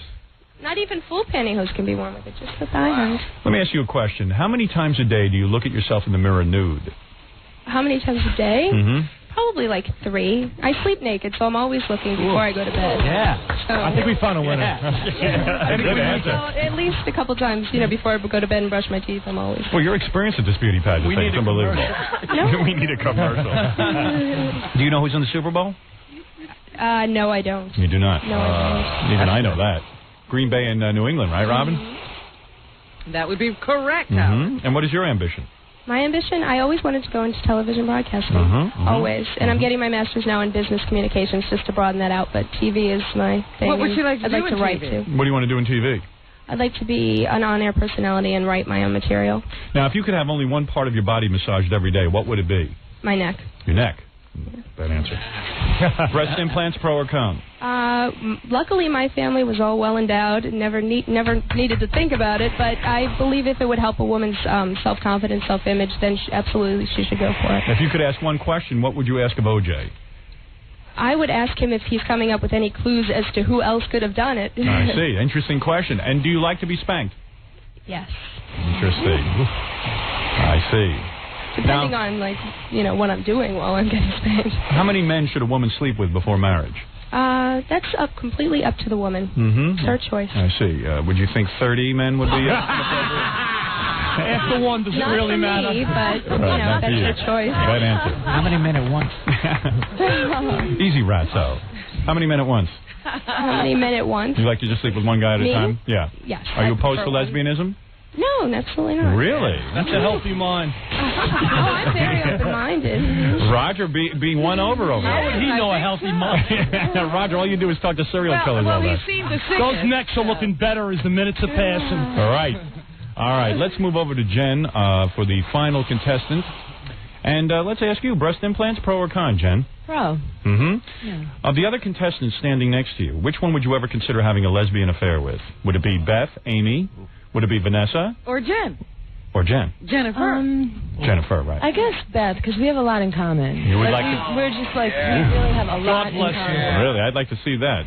How quick did that scenario go into everybody's mind? Yeah. By the way, if that should ever happen, pay-per-view special. Make a lot of money. Could that be part of the talent portion? Jen, let me ask you this. Forget everything else. Just roll on the floor, everybody. What drugs would you have to be on to sleep with Ratso? Heroin? What would it be? Heroin. Heroin? Really? Okay, heroin. Yeah. I'll be right back. Heroin. Shoot or snort. Yeah. Shoot it or snort. Mainline. All right. Now, I know you've expressed some love for me and that you enjoy me, but other than me, which judge do you most desire? And that includes Jackie and Fred. That's right. I like them all. I don't know. I mean, I figure... Be honest. I guess Ross. Ross? But, There's a familiar story. I don't know. I'm going to start wearing sandals. And your ambition is what? I'm really not sure, but I've been considering being a special education teacher like my mother. Really? What, for retards? Right. Right, interesting. That's good work, isn't it, Rob? You'd have a good That's what my mom does. here. Is that right? Hard to believe that one. Who said that, Roger? Your mom works with retarded people? Ross. Oh, Ross? Well, special education. Oh, is that right? Yeah. I would have thought Roger's mom would be involved in that. And what about you? Do you like to get spanked, Jen? Yeah. Oh, you've had that? Not really. Oh, okay. Well, but the idea of it doesn't sound so bad. And what are the biggest turnoffs? If when you're going out with a guy, what is the biggest turnoff? I guess not like having a defined chin. Like sometimes when there's that would be me. When it's like, oh, yes. No. Yeah, right. I know what you mean, where the chin disappears. Like sometimes people have a chin that just connects to their neck. Oh, I see, like a flabby neck. Look, take a look at Ratso. Would that be No. Ratso actually lost no, weight. I don't see any bad chins in this I know who you room. mean. Scott, the engineer. All right. And why do you think you should win this beauty pageant? I don't know. Interesting. I don't know. I threw her, Robin. I mean, I really don't know. You don't know? I can't. Well, that all goes into the judging. If Why they should I can't win? come up with an Because answer for a I'm a really question. nice person. I'm sweet. I'm friendly. There we go. I'm tall. I'm nice to everybody. I'm a nice person. Okay, there you go, Robin. All right. Well, that is the sexy outfit portion of the interview. By the way, turn around one more time. The girls all look so beautiful. Gary wants to sing to them right now. So bad And you why can't don't believe they it. parade up and down the runway while he sings? Yeah. Hey, girls, if you could parade around while Gary sings, it would be a really interesting visual. And here we go, Gary. Here is Gary singing to all of the beauty pageant contestants, no matter who wins. We think they're all beautiful. Ladies and gentlemen, Gary Delabate. Where's his microphone? What a bunch of pros. Howard. What a bunch of pros. What happened? Rewind the tape. I did the talk up. Everything was perfect. It was beautiful. The microphone doesn't work. What happened? We need Dick Clark to take over the show. Dick Clark. Kiss my ass. The girls don't know what to do. Do you want them to just sort of walk around? Yeah, I just think it's funny to watch the girls not do anything. We told them to do something. Let them be uncomfortable. They'll figure out. Maybe one of them will do something. You know what I mean? All right, here we go. Our piano player. The piano player is working overtime. Our interns are all beautiful to me. And here he is again. I hope one of the girls kicks Gary in the nuts during this time. To Vanessa, Jennifer, Amy, Beth, and Jen, a song from Mr. Gary Delabate, your host. You are so beautiful. Listen to the music. Baba Booey. To me.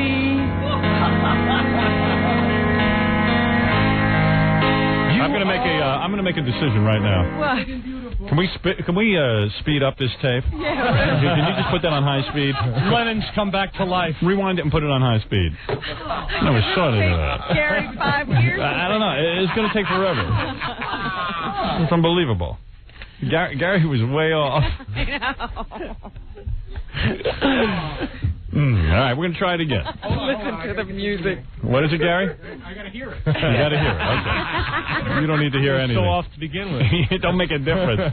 All right, ladies and gentlemen. Here we go again. Mr. Baba Booey singing to all our beautiful beauty pageant contestants. Here he is. Because you're all beautiful to us. You are so off-key to me, Gary. Here we go. You are so beautiful. Baba Booey. Baba Booey. To me, come on. To me. What key? You are so friggin' beautiful. To me. It's the music. It's the delay. Did you speed this up? And my teeth. Lyrical genius. I don't know where the hell I am. Yeah, I'm with you on this. It's hard to follow. That's a terrible Can I record. sing it a cappella? I know I can do sing it. Sing it a cappella. Thank you. Okay. Beth, I want to start with you and then work my way down. All right. You are so beautiful. Baba Booey. Baba To Booey. me.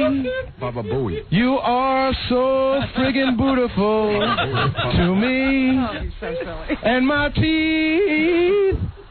You're everything my small mind could conjure up. You make my big gums bleed. Hit it, baby. You are so unbelievably friggin' beautiful to me. Beautiful. Get another verse. Oh, go ahead. That was beautiful. You are so beautiful to me. I swear, you are so damn beautiful to me. I'm a monkey. You're everything my boss wants. And since he's controlling me, you are so beautiful to me. You are so beautiful to a hairy monkey. Fantastic, Gary. You burn, baby, you burn. Now, what's going to happen? Are we going to come back and do the talent? No, I think we're going to come back. Yeah, we'll come back and do the talent, and we'll end it with the evening gown. Yeah, in fact, why don't the girls get in their evening gowns and do their talent in the evening gown? There you go. Then we can You're combo. rushing right through this contest. Well, yeah, I mean, you Hold don't on, want Howard. Yeah. A little bit complaining because some of the talents require a different outfit. See? Oh, shucks. Okay. All right. Well, whatever. Well, then let them do the talent next, and then Yeah. we'll end in the evening gown. Super. All right. Talent contest next. Girls, go back and ready. Hurry up. Gary's song. Robin, I think you have a song coming I up. do have a song. And our judges, I see, are busy marking their pieces of paper. Are you voting? I haven't seen him mark one piece of paper yet. I don't even think they know. Roger, I'm convinced, doesn't know anything of what's going on I've here. got rumps on my pupil. All right. Whatever that means. We're going to take a break. We'll be back right after these words.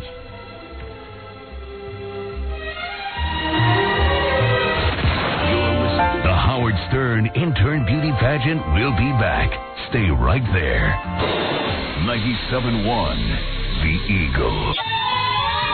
It's the Howard Stern Intern Beauty Pageant. Who will be the most beautiful? Who will be the most talented? Who will be the smartest?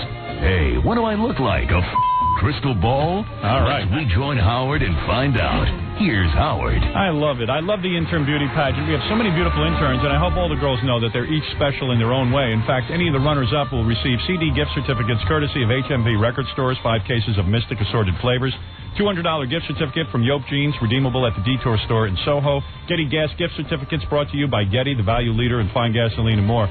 And the beautiful gowns that the women will be wearing in our beauty pageant. Yes. Were awarded to the contestants of the Howard Stern Interim Beauty Contest, generously donated by David's Bridal with locations throughout the country. And to reach the David's Bridal near you, dial 1-800-399-BRIDE. Designer gowns for any special occasion.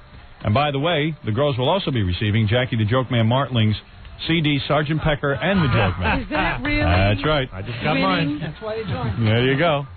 By the way, just let me reintroduce our panel of judges, Robin. In addition to the usual crew judging, we have Roger, who, of course, loves to interview serial killers, has made quite a career out of it. He also drives a cab to supplement his income.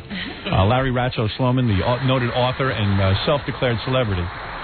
Also, Ross Zapin, a patron of Scores, and a Geffen, he does something at Geffen. We don't know what he does.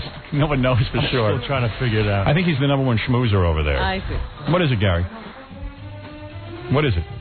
I said I know his title, and I still don't know exactly what it is he does. What is his title? Your National Alternative Promotion Director. Basically, I schmooze people like Steve Kingston. Right. And why not? He had to get that plug in for Dixon. Right. And God, you really know how to kiss his ass.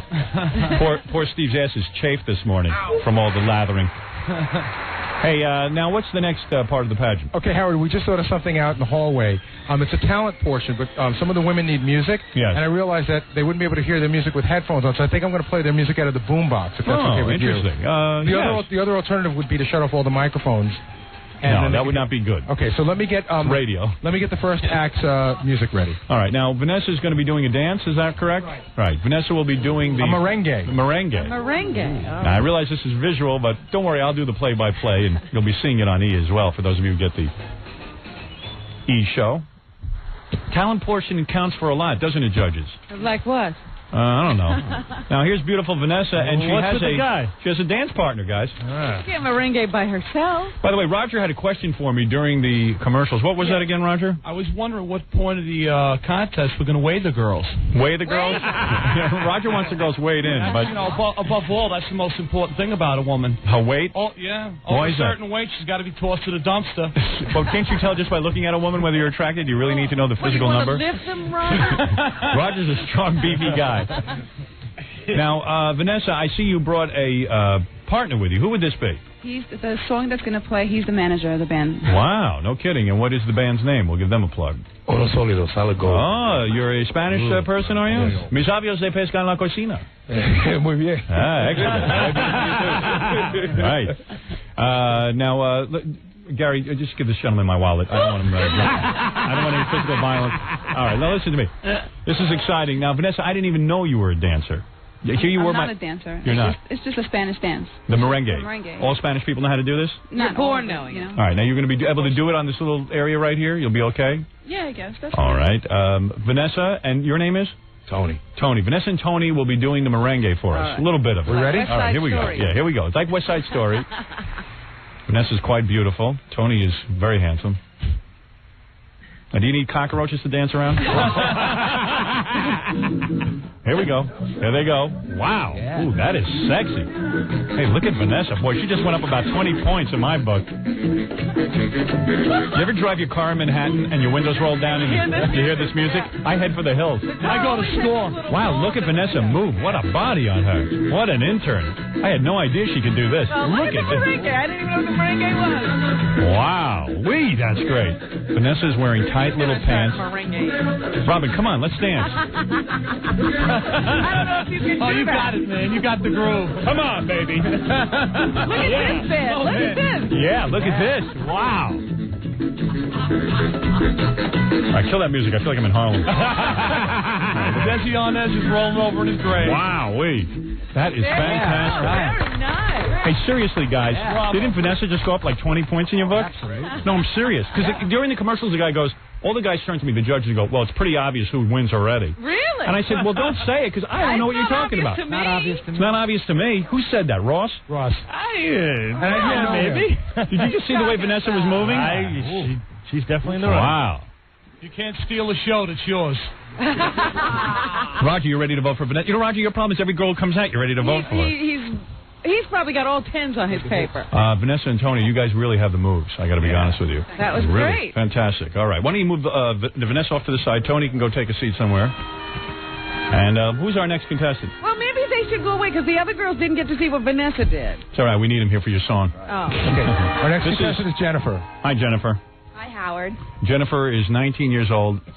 Totally in love with me. And what a bod. And she's got a glass in her hand with some... What are you going to be doing for us, Jennifer? You have a glass of some red water, is that? It's raspberry ginger ale. Raspberry ginger ale. Maraschino cherries. Yes. And what will you be doing, Jennifer? I like you, Jennifer. Thank you. I will be belching for you today. Wow. I'm really good at it. This is my only legitimate talent. So Fantastic. Listen, on this show, that's a big talent. And now, by the way, let's point out that while you're drinking, Roger is wearing a T-shirt that says, the dumber the broad, the better. So you could be going over big with him. Here we go. Jennifer is drinking, and we're going to hear some belches in just a minute. Are you ready? This is a dangerous talent because you could really choke. Let's see what happens. Very nice. All right, wait, she's going again. Another try. All right.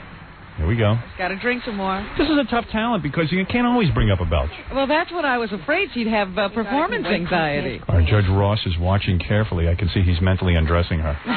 Oh, yeah. Just figuring out what the cherries are for. grand finale. Okay. Here we go. Something's happening. Jackie. All right, very good, very good. Jennifer, congratulations on your talent. And there she goes. Take a seat over. I have a grand finale. Oh, grand finale. Oh, sorry. There we go. The cherries are coming out. Now you have a toothpick with 3 cherries on it. I can tie a cherry stem in a knot with my tongue. All right, with your tongue, you're going to try. That's very sexual. You're going to take the cherry stem. Fill them everywhere. Okay. You're putting it in your mouth, and you're using your tongue to tie a knot. Now, guys, I know what's going through your minds right now. I'd like to get with you. I've heard about this. I didn't know it could actually be done. We've seen 1 or 2 people do it, but I didn't really believe that average girls did it. How do you find out you can do that? That's an intern for you. You know, our interns have so many talents. We're running out of time, though, Jennifer. I have to take a look at the, let's see. There it is. Well, there it is. It is in a knot. Congratulations. Very good. You really want to sleep with me, huh? Yes, I do, Howard. Wow. You're a married man. I am not. That's what you think. Not in the eyes of the church. All right. I don't know. Although I'd rather sleep with Tony, I think. Hey now, Tony. All right. Don't worry, Tony, I'm no maricon. That's right. Next talent? Our next talent is... Oh, whoa, Amy. Wearing still her sexy outfit. Amy looks terrific. Amy, what is your talent? I have a special trick I can do with my eyes, but I'm going to have to show the judges individually. Oh, boy. Okay, fine. All right with us. All right, go ahead. Well, you're going to walk over there? Will our cameras be able to pick up this talent? She looks straight at them. All right. Okay, I close my eyes. What is she doing with her eyes? Who's going to be able to pick that up? You know, you don't have to show the judges. Amy, stand over here and show the camera. Who cares about the judges? They're retarded. Look right at Howard and do this. This is Howard. This is a very eerie talent she has. You say, oh, my God, that is weird. What, she is flickering her eyes in some way. Some bizarre... It's better if I do a close-up. Amy, what kind of talent is it? There's no beginning to these girls' talent. There's no what? Amy, go stand over there with that talent. Waiting for the pea soup. Did you see something? Amy, you were on your way to a big win, and then you just... Let me see that talent. Just do it for me. Go right up to the window and show Robin very quickly. It's a good talent, Robin. And we can bring in the next girl while we're doing it. All right, let's bring in who? I don't know who's next on the list. She's shaking her eye. I mean... Yeah, her eyeballs shake. Her eyeballs shake. Uh-oh. Here is Beth in a new outfit. Well, like, I was planned to dance, okay? But, like, I'm looking at this and I'm getting a little nervous. So dance over there. Let me just... Dance on the flat. Dance over here. Get up on the counter. Right here. Our beautiful intern, Beth. This is Beth, right? Now, Beth, you're going to need music for this? Yeah. All right, Gary's going to play it. And she's going to dance. She's wearing a hot pants outfit. Looks like a majorette outfit. Yeah. Scores. What the hell is she doing?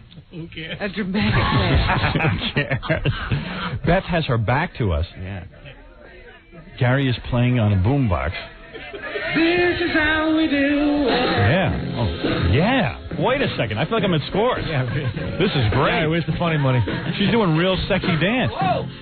Man, Beth is a real good dancer. Yeah. When you see this on Beth is wearing a little tiny jump, not a hot pants outfit. Is that, Robin? Well, yeah, it's like a little cat suit, but it's short, not long. I think I'd like to date Beth. Wow. Wow, she's some dancer. Whoa. She just did a backflip. And a split. Oh, yeah. Oh, foul thoughts are filling the room as, how are ya? Wow, what a dance. Where do you learn something like that, Robin? I guess you have to go to school, Howard.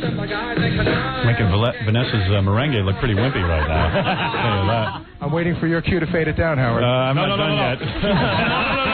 Easy. Girl's a young intern, works for free. This girl's been around the block, I'm telling you. What block? I don't know. Just because she dances? Gary, don't stop the music till I'm done. Get the groove, baby. Oh, she's done. Ratso, on your knees. Wow. Beth, just wow. I mean, take a bow. Thank you. That was terrible, too. No. No, there was nothing. Don't be humbling on this show. Okay. No, I just felt like I didn't really have enough room, and I kind of had to improvise a little more, but... Mr. Howard Stern interim beauty pageant, you have to act like me and just say how great you were no matter what you do. All right, go over there, please, Beth. You just got me completely nuts. And we have one more talented intern. Yes, we do. As a matter of fact, here's Jen. Beautiful, tall Jen. Here she comes in her dress that she... Oh, I see a hula hoop in her hand. dress and a hula hoop. Jen, what is your talent? You're going to do hula hoop? I'm just going to do the hula hoop. Well, let me tell you something. Have you ever tried to do the hula hoop, Robin? Yes, I have, as a child, Howard. And it was pretty easy, wasn't it? Any idiot can do it. No, that's right. It actually is kind Kids of... were doing it. It's possible now. That's right. It's a hard one. All right, so anyway, let's... Jen, go ahead. Here she goes. She's putting the hula hoop. She's wearing a beautiful dress. Beautiful girl. And she's hula hooping, in fact. Well, she actually is keeping up the hoop. How long can you keep that going? Sometimes I could just do it forever, but then sometimes it will fall. And by the way, I'm sure there's sexual thoughts going through the filth on our judging panel. Please. As your Work hip... plastic, baby. Work no that doubt plastic. about it. And I'll show you, I could kind of like bend my arms. Oh, yeah. Nothing wrong with that. Very good. There she goes. That's Jen doing the hula hoop. Brilliant. All right, listen, when we come back, Robin, are you going to do... Oh, wait, girls, come here. Robin wants to sing a song to all of our beauty pageant winners and losers. Yes, I have a little advice for them. A little advice for them. Robin has a song that is filled with advice, girls. There's not much competition left except your evening gown, but maybe this will help. That's right. And here we go. Robin's going to sing. Girls, face me, would you, if you would? Thank you. I can't hear my music. Well, the ladies, if you please, need some good advice from me. If this pageant you might want to win. All right, good advice. Here we go. Paint your face so tastefully. Answer questions honestly. And don't ignore the mounds below your chin. Most important. Put some socks inside your bra. Make them bigger than they are. Oh, yeah. Don't ignore those trophies on your chest. If you flaunt your memories, you're bound to win the prize. You see, these judges here are dopes who just love sleep. Yeah. That's right. If you've got huge memories, I think they are both double D's. Talking about mine. When I flash them, I get all I need. That's true. Brains and girls, they don't mean crap. All men's brains are in their laps. Flash your boobs if you want to succeed. Yeah. Hit it, honey. Come on, girls. You could have an intellect, but that don't get the men erect. I can't hear this Come on. music. You get ahead, put up your sweater, me. Hey now. You want those memories, you're bound to win the prize. You see, these judges here are dopes who just love sleep. Move over, Bernie Thompson. Yeah, Robin. It's so true. You didn't need to hear the music. You did fine. Hey, let me tell you something. That's good advice, girls. But what is it? Put socks in your bra? Put your socks inside your bra. All right, when we come back, it will be evening gown the evening gown competition. Our judges are furiously riding away. Is everybody voting? Yes. These guys can't even spell. Let me tell you something. This is exciting because after the girls parade in their evening wear, I will ask the judges for their scores. Yes. Out loud? Yeah. Oh. I don't know about that. Oh. Because I noticed on the slip here, it has a place for the judge to put their names. Why do there have to be names on these papers? Because we want to embarrass everybody. Just in case I have a chance of having someone to return home to, you're going to cut that out of the way completely. We'll just say, just ignore Roger. Roger, he's not the serial killer. Right. Hey, by the way, no, what you'll have to do is just announce who got the highest score. That's all. Tell us why the person won. Combined score. Combined score. Calculator. All right, we'll be back right after this. The celebration of brains, beauty, and skimpy outfits. The Howard Stern Intern Beauty Pageant continues in a moment. 97.1 The Eagles. The Howard Stern Intern Beauty Pageant. The celebration of brains and beauty continues with the smart and beautiful and the man who pays my salary, Howard Stern. Yes.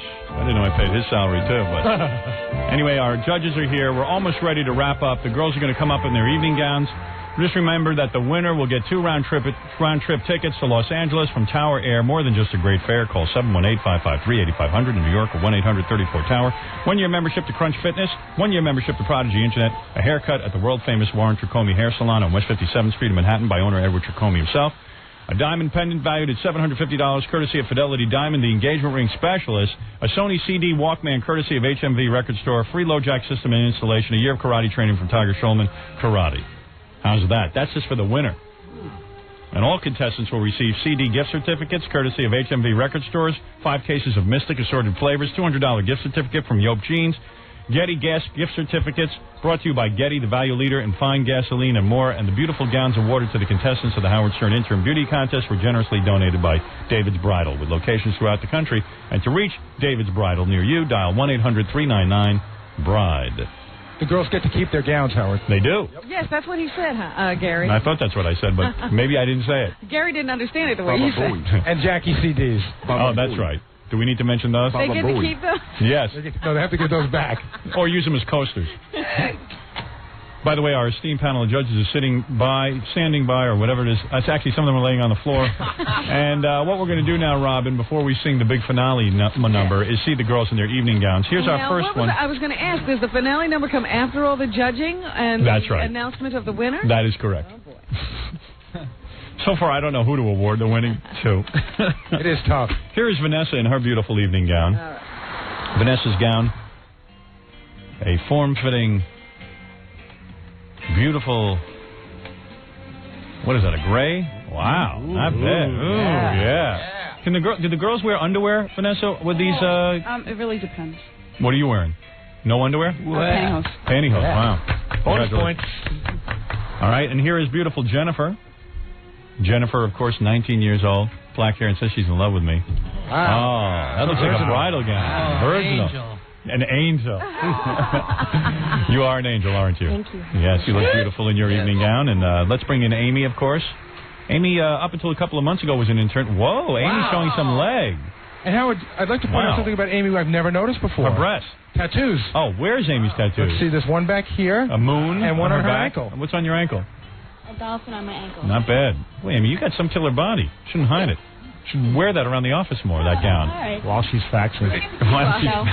Yes, thank you, Ross. But, you know, Howard, she's our quiet intern, and she's got two of the great things we love in women, tattoos and belly rings. I know. Is there something going on I don't know about, Amy? I don't know. You got a boyfriend? Yes, I do. Oh, you do? Lucky man. How old? 21. Should go out with a 43-year-old. It's been done. And your boyfriend's white? You've been out with a guy, 43? Really? When were you with a 43-year-old? Once when I was 18, but it was really brief. I went out with a guy that was 31. Really? It was like for 2 days, and I was like, that's too weird. Really? Yeah.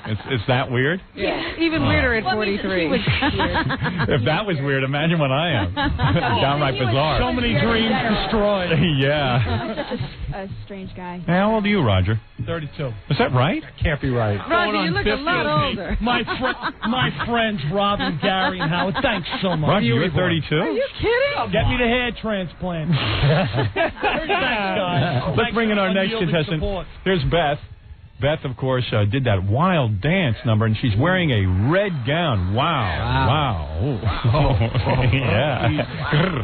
Okay. Easy. Yeah. How do you feel after your big dance number? Do you feel triumphant? I mean, everyone was carrying on about it. You think it was good? Oh, yes. What did the judges think? It was okay. There you go. I have one talent after all those years of studying dance. That was a 5-tissue dance, if you don't mind me saying. Really? And she bonded with the carpet. Let's go to Jen. She sure did, Roger. You did bond with the carpet. And let's go to Jen, our very tall intern. How tall is she, Gary? Jen, I believe, is 5'11". 5'11". You are wearing, what is that, a backless gown? Yes, it is. Wow. Hey, not bad. What a body on you. God, I can't believe my interns. What a posse. Look at this. These are our interns. These aren't like good-looking women we just got together for a contest. I mean, these are our interns. Think about that. They'll be back. Wow. Oh. Wow. You know what I feel like? That episode of Star Trek when Roger Mudd, what's his name? Mudd. Harry Mudd. Right. Harry Mudd brings women to that planet. Yes. It's a planet without women, and he brings all these sexy hot babes. That's how I feel like with my interns. I feel like Harry Mudd. College. Yeah, this is wild, huh? Well, I got to tell you, girls, it's a real tough decision here, and I'm going to have to turn to our judges now and ask them. I, of course, high score. I got to add this up. yeah, I'm disqualified from the judging, as you know. Why? What? Oh. What do you mean? Because it's the Howard Stern beauty pageant. Wouldn't it be like Dick Clark can't vote for the Golden Globes? Wouldn't it be right? When did you make that decision? Yeah, really. He wasn't putting down anything on his paper. That's when. Well, I've been busy coordinating things. So, Howard, how are we going to do this? You're going to go around the room and people are just going to tell us who the winner is? That's right. I'm going to go to each judge and ask them why he chose that person. Based on what? As the judges are tallying their scores, I can tell you this. In a few minutes on the show, we'll be hearing from my producer, Ivan Reitman. I'll be telling you about my weekend in Seattle and San Jose. We had quite a triumphant weekend, girls. You'll be happy to know. So you can wear your title proudly. Howard will make you proud. Do you think the girls will get appearances off of this win? I think they will, yes. I do. I think this is a coveted title. By the way, girls, the prizes are pretty good. We've never had such good prizes. Yeah, it's a great set of prizes. Yeah. Prize packages. Hey, what happened to the $1,000? Oh, my goodness. I took one prize. What? Wait, the winner gets 1,000, second place gets 300, third place gets 200. Oh, wow. Cash prizes. I'm so sorry I forgot about all the cash prizes. All right, so we'll need to know second and third place as well. I'll figure that out later. What about Dominic's trip to Puerto Rico? Where's Dominic's that? trip to Puerto Rico for Why don't you two. put that on the list? I forgot about What's it. going on with you, really? What's going on? You're my producer. One guy's producing this entire show. I'm putting on the music. I'm singing a song. So he can't write down the prize. Gary was telling me he was going married to Puerto Rico. Yeah, there you go. He's trying to do one thing at the same time. All right, let's go first to. I'm anxious to hear what Ross, the record company guy, said. Now, Ross, we'll need to know your first, second, and third choices. Okay. All right, go ahead. I'll start off. Give me a calculator. Calculator. Coming in third was Jen. Jen, yes. Coming in second was Jennifer. Jennifer, yes. And Beth came in first. Beth came in first. Beth, who did the wild dance. Now, I think the dance was really helpful to Beth, was it not? It sealed the deal. I see. And you like Beth's evening gown as well? Or what was it? Yeah, the first outfit was very nice, and the whole, the red one is very nice. Right. Can you just turn around again? Some bonus. Well, there we go. Well, there you go. Well, Ratso, which intern did you choose? Well, first of all, I think they're all fantastic. Yes. And it was a tie for second and third between Vanessa and Jennifer. Vanessa and Jennifer. But who came in number one? Number one for Beth, because she had something special. Actually, she had two special things. You based it on chess. No, she actually got. I know you're a breast man. No, she got a perfect score. Really? Really? I noticed that Ratso had 10s across the board, I swear. Really? Wow. Other girls were not that far behind. Really? Uh-oh. Thanks. That's nice. Are you other girls bumming out because Beth has taken two already? No, good. All right. I wonder if the girls had any ideas going into this who they thought might win. Did you girls have any idea? Slightly. What did you think? I can't even judge. I think I like... Beth, yeah. Really, Beth? Little Miss Beauty pageant. She's like that girl who got murdered and who used to win all the beauty pageants. Wow. Jesus. You know what I mean? You're like a beauty pageant winner. Have you ever been in a beauty pageant? No. Well, I did some dance things, like when I did so much with dance that my teacher always promoted pageants and stuff, but not really an official pageant. It was more dance things. Roger, who did you go for? Roger, our serial killer interviewer. Third, Jennifer. Second, Amy. And number one, Vanessa. Vanessa? Ooh. Wow. More comes in a small container, my friend. Really? Now, why Vanessa? What won you over about Vanessa? She said what I felt she said what she really meant, not what we wanted to hear. Really? Yeah. I don't even remember what she said. She doesn't either. Yeah. Was it the merengue also that got you? The merengue, really, you went the up. whole package. The whole package. I bet Roger added wrong. I don't know. You never can trust him. You guys are too much. Unless someone's home like, you guys don't believe it. All right, here we go. Vanessa, congratulations on that one. Are you keeping track of who's winning first, second, and third? Gary is doing all I'm doing that. my very best. Girls, you better double check his work. I can tell you who won. Robin, who did you pick? All right, first was Beth. Yes. Second, why? Beth, I gave her 10 for talent and a 10 in the sexy outfit. I thought she wore the sexiest outfit. Yes, it's true. So A lot of the girls held back. And she had good scores on the other two categories as well. So. I thought Amy's outfit was the sexiest, quite frankly. Well, that's your opinion. It's an opinion thing. I'm not allowed to have an opinion. Can I say? So the shock factor. You were doing it for me, Amy. Amy came in second on my tabulation. Because I really thought she had a great personality. But she fell down in the and talent. she was lovely in her evening gown. The Yes. talent was a little weak. Yes. She made her eyes But dead. did she drink? All right, because of the interest of time, Jackie, quickly. Wait a minute, and number yes. 3 was Jen. Jen, Because okay. she absolutely looks beautiful in her evening gown. Thank you. I picked that myself. Jackie, go ahead. I had Beth number one for the same reasons as Robin. High talent, sexy outfit. And second, I had Jen. And third was Amy. All right, and Fred? My three choices were Beth first. Wow, Beth's sweeping it. Yeah. Amy surprisingly coming in second. Surprisingly. And third, Vanessa. Wow. Well, girls, I don't know who was second and third, but clearly Beth was the winner of the Intern Beauty Pageant. Yeah. Let's look at Howard. I just at a quick look, it appears that Amy came in second. That's right, Amy. Amy was the one who said she would come in dead last. All of you girls are really beautiful. This is like not even accurate representation. And who's third? That I got to work on. There's a lot of math going on. Jen or Jennifer, bring it out. We have flowers. Here's flowers. Let's get this on first. The other girls are supposed to hug the other winner, but Nobody cried. there's no camaraderie whatsoever. There's no crying. What an anticlimactic. Yeah. Wow. Did you get the crown? I'm going to ask the other girls to step to one side as we ask Beth to walk up and down the runway while we sing our song. Losers. All right, here we go. Hold on. I lost my lyrics. Well, you better go find them quick. They're here. They're the girls on the air, my interns.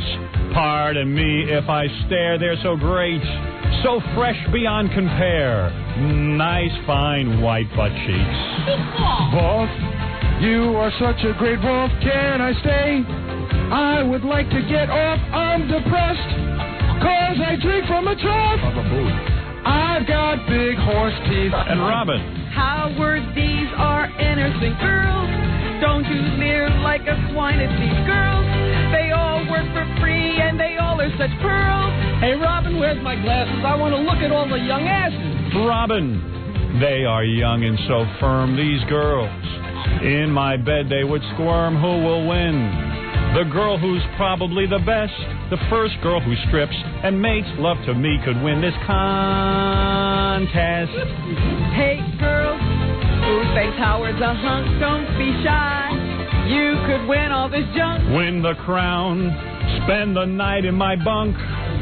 I'll last 3 seconds. Look over there, there's Jackie and Fred. Oh, please, Robin, don't bring down my head. Couldn't you just do my dumb plugs instead? My friggin' wife is leaving. Can't you a-hole see I'm grieving? Who cares? Are you out of your mind, these interns? Everyone could be mine. Kiss me, girls. My wife swears it'll be fine. How I'd love to date. Sex would be so great with all you interns. I want to thank all the girls from our intern beauty pageant, and I want to thank our judges, Ross, Ratso, and, of course, the beautiful Roger. And, guys, you did a fine job. You didn't leer too much. They are interns, and they work for free. You couldn't really get too nuts. Do I get a kiss from Howard? Yeah. Yeah, sure. Yeah, come on, Albert. Of course, the winner gets a kiss. I better be careful with this one. Miss Intern of 1997. Beth, congratulations. A little hug. Wow. Take off your dress. No. Shut up. Beth, I have only pure thoughts for you because you are an intern. Thank you. And congratulations, and I hope you represent the show well. Thank you. And to all the other girls out there, losers. No. You are all winners. You are all beautiful. And believe me, the day I get single, we are all sharing a bed together. I don't care. Anybody who wants to... What is that, Roger? No. You want to do a plug? Go ahead. It's all right. What? No, I was telling them. Oh, you giving the girls down to Chelsea Street, East Meadow. Oh, is that where your address is? I see. Roger inviting the girls to his bed. His house. No, Yeah. not my house. Roger, I'm pretty sure after this pageant, none of the girls will be talking to you. And Ratso, a beautiful job. Ross, any bands you want to plug from your record label? Beck, Counting Crows, Baruch Assault. Well, you got some good ones. Yeah. Hey, Ratso, you got a book coming out on Abby Hoffman, don't you? Abby Hoffman, yes, in the fall. In the fall? It's a beautiful book. He's working on it for 17 years now. Over 1,000 pages. Yeah. The definitive book of about 60. Ratso, here's a word for you. Editing. Okay? And Roger, I know you have nothing to plug. No, aren't you going to be on TV somewhere? I'm doing 5 nights on Extra in February. Super. Yeah. 5 nights with Roger interviewing serial killers. Howard Rogers featured as an expert on serial killers. Really? That's how they're billing him. Finally, he's made something of himself. Yeah. I see you one day getting out of that cab. Your parents must... Never. By the way, Roger, if you want to give your number, all killers call Roger, before or after. Doesn't make a difference. His parents must be so proud. Yeah. Anyway, girls, all the interns are so beautiful. That's what inspired us to have an intern beauty pageant. I have never had more beautiful or charming interns. I must tell you this. All of you are filled with vivacious personalities, and I compliment you on your beauty. And thank you, and we'll be seeing you from the Howard Stern Intern Beauty Pageant. The first ever. And if Tom has his way, the last ever. And now, girls, go do your post-pageant interviews with Ganji. Oh. And then quickly bring coffee. Those are the beautiful pageant contestants. All of them winners in their backless gowns. And Robin, when we come back, I will describe my exciting weekend in Seattle and San Jose, and a very famous movie producer will be on the phone to help me interpret all of the numbers that we received. Okay. We had exciting news over the weekend. We'll be back. And welcome to New Orleans. We're back on the air in New Orleans today. You're listening to The Howard Stern Show. More after this. 97.1 The Eagle. For listening. You are listening. Yeah. The Howard Stern Show. Well, the intern beauty pageant just happened. Beth won. Because I think she did a split on the floor, and that's what won it. And she had the biggest breasts. That's what I'm guessing. Well, that's not how I vote, but I wound up with the same result. There you go. I don't know what you were working on, but you ended up with the same thing. Wow. Gary said Amy was a big surprise because she always wears baggy clothes. You couldn't believe the body on her. Hey, anyway, I got Ivan on line 16. I want to talk about the weekend. I want to tell people about this. Yeah, you and Ivan were together. He's hot. You've been spending a lot of time with him. Yes. You want to make an announcement? Yeah, Ivan and I are getting married. Hi, Ivan. Hi. Hi, Ivan. Robin. Hi, Howard. This is Ivan Reitman, the great director, of course, the nation's leading comedy director, who has directed Animal House. I'll go through your resume. Animal House, Meatballs, Stripes, Twins, Ghostbusters. Kindergarten Cop. Yeah. Cave. Like his combined movies have made over $80 billion or something. Yes. You know what I mean? It gets bigger every time. Yeah, something like that. But anyway, Ivan is the guy who, read my book and said, I know how to make this into a movie. I know who should direct your movie. I know who should write your movie. And at the time, you were with some other company? Yeah, it wasn't going all that well. Let's put it that way. I had rejected a bunch of scripts. And quite frankly, I'd given all those scripts to Ivan just to double-check myself. I figured maybe I don't know what I'm talking about. But Ivan said that all the scripts suck, too. Well, they didn't capture your beauty. Yeah. And that's not easy to capture. It's a very rare beauty. So let me say that Ivan, not only I feel is the person most responsible for this movie. I really do. I give him full credit. Thank you. He put together everything. He did. And he knew who should write the movie, everything. Yeah, I mean, he really is the sort of guiding force behind this. And a lot of people in Hollywood, quite frankly, didn't believe in me. And in fact, everyone had thought Ivan had lost his mind. Yeah, including myself, quite frankly. There were times during this. He's lost it. I said, gee, I can't believe Ivan's lost it. He's with me. And I figured there's something wrong with him. It's over. No, when you would talk to Ivan in private, Ivan would get a hold of me and say, here is how the movie should be done. And he would literally on the phone to me just go boom, boom, boom, like lay out each scene. And I would say, there is a movie there. And he would inspire me, and I said, I think this can be done, because I never really believed that my book could be turned into a movie. I did not believe that it could be. Ivan believed in it more than I did. What is it, Gary? When you talk about Ivan believing in you when nobody else did, don't forget, you remember Ivan was on that panel where everyone attacked him for working with you? Yep. Rosie O'Donnell and all these people attacked him for working with you, and he stood up for you and said, hey, I think the guy's funny. Yeah, and the thing is, he's right. I am funny. So anyway. Now we know. Yeah. They don't even attack people who make the movie about Larry Flint. They attack they attacked Ivan and anybody associated with me. But anyway, okay, admittedly, I'm a controversial person, but I think I think people just lose their minds where you're concerned. I think my fans know that I'm a funny person, and that Ivan was a fan of the show and said, I believe not only will Howard be a great actor, but I think that he's funny. So I always appreciated him sticking up for me. It gives me credibility when someone like him comes forward. So anyway, as Ivan said to me, I'm building you up, Ivan. Mellow out. What, are you in a rush? It's a long introduction. It's like 2 o'clock in the morning or something. So Ivan said to me on the phone once he became the producer of this thing. He said, I'm going to go off for 6 months with Lenny, and we'll return with the script and all this kind of thing. And when the script came back, it really was brilliant, and I was excited about it. And it was pretty funny because they came in and watched us for a while, and then they said, now we're going to go away. Yeah, and I was like, uh-oh. But Ivan was like, listen, a script can't be written in 2 weeks. Yeah. We're going to go off, and in 6 months I'm going to hand you a script, and it's only going to be 60% really right. Even then. Yeah, and he knew exactly what it was, and then when it came down to finding a director who would work with me, and because I was a first-time actor and everything, he picked Betty Thomas, who is perfect. I mean, perfect for this, who got a great performance out of me. There were times that Betty would just, let me roll and do my thing, which is really brave because, some directors are too damn controlling. Right, Ivan? I mean, some directors would be, like, all over me and telling me everything to do every minute and wouldn't have the balls to let me ad-lib and do stuff. Yeah, do it this way, do it this way. I mean, you have to work somewhere in the middle. Yeah. So anyway, all of a sudden, this weekend comes the big test. After all these years of work, we go to San Jose and Seattle. The reason we go to Seattle is because Seattle is a market that doesn't get the radio show. Or the E-show. Or the E-show. It's like virgin territory. They kind of know me from Letterman and Leno and what they've read in the paper that I'm a foul-mouthed jerk-off.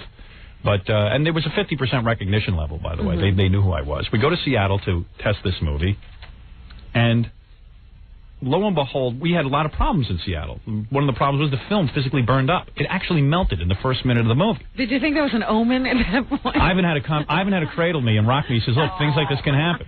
I never saw anyone so terrified. Oh, I was terrified. That's putting it mildly. And then the audience is sitting there cold for 20 minutes. They have to go edit the film now and splice out the beginning of the film. They edit the film backwards. And you're going to lose some of it. The film comes back up and it's backwards. All the titles and everything are backwards, so they have to stop it. Yeah, it was just like a fiasco. With that, the movie tested through the roof with these people who didn't even know who I was. And there was part of it missing. Yeah. So wait a second. We go to San Jose. 600 people. All right, that night. And now I'm like, oh, God, I hope the film doesn't burn up. I'm like, I just think a mess.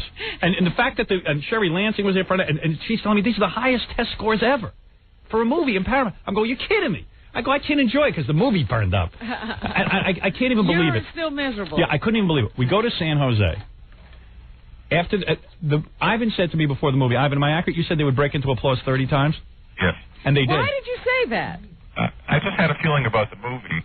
I've been telling Howard, for the last year and a half, I don't know, I think this is going to be like Animal House. I remember the first screening I went to that, where we didn't know what was going to happen, but the very first screening, they just started applauding it. I couldn't believe that it happened so often. Wow. And, no one knew anybody in that picture.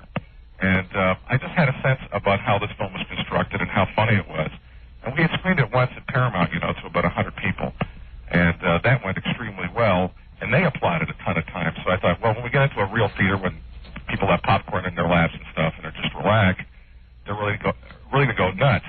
And, of course, when we got to Seattle, which was the first screening, the first half hour was like a disaster because the film literally broke 10 seconds into the movie. Oh. And then when we got the test scores back and they were so high, I couldn't even enjoy it because I was so upset. Yeah. So but the audience still had a great reaction. Unbelievable. But wait a second. So we get to San Jose, right? Yeah. We're there. We screen this movie and everything, and they break into applause. We get like a standing ovation at the end of this movie, and I'm like, can't believe it. I mean, like, this is like the culmination of my dreams because I only wanted to make a movie that people laughed, and had a great time. Right. So me, Ivan, Betty, the director, Lenny, the screenwriter, a bunch of folks from Paramount and everything. We're in a little room, and you wait for test results. I had no idea any of this. I mean, Ivan's been through this 100 times, so he knows what to expect. Right. I'm sitting there going, man, I'm getting tested, and you know how I don't like to be tested. Right.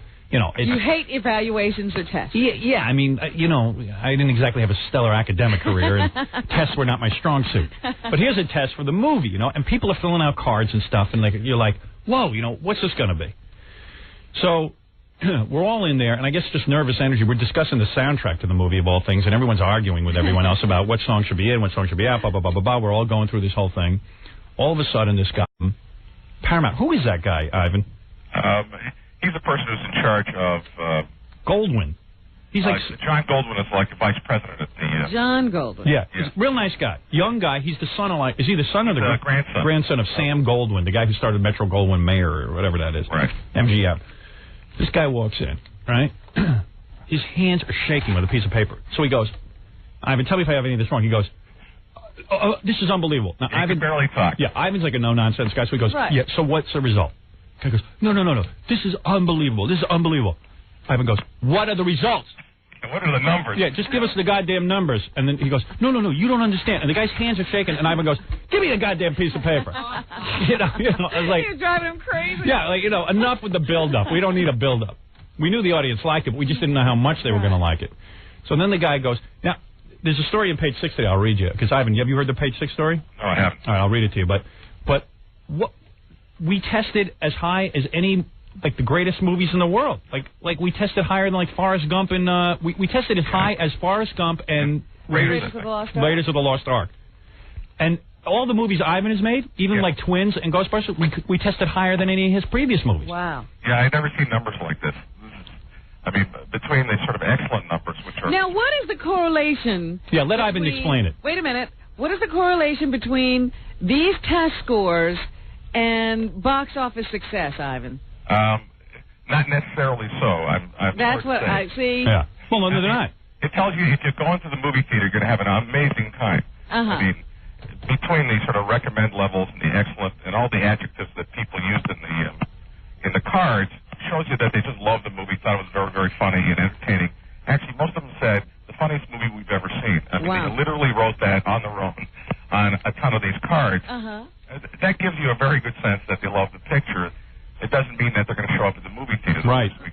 I mean, because but you know what it means though. When people start seeing it, word of mouth will get They'll around. talk about it and tell other people to go see it. Because my history in these things is that if you get a movie that's this funny, people find out about it very quickly. Yeah, because it's weird, because I'm the one going around mostly saying how funny it is, and people go, well, yeah, you know. Like Sylvester Stallone goes around saying all his movies are great. He said, and funny. Stop right. my mom will shoot. Yeah, right. So it's weird for me to say it, but then when you see an audience, and then the guy from Paramount goes, this is the highest scores we've ever had.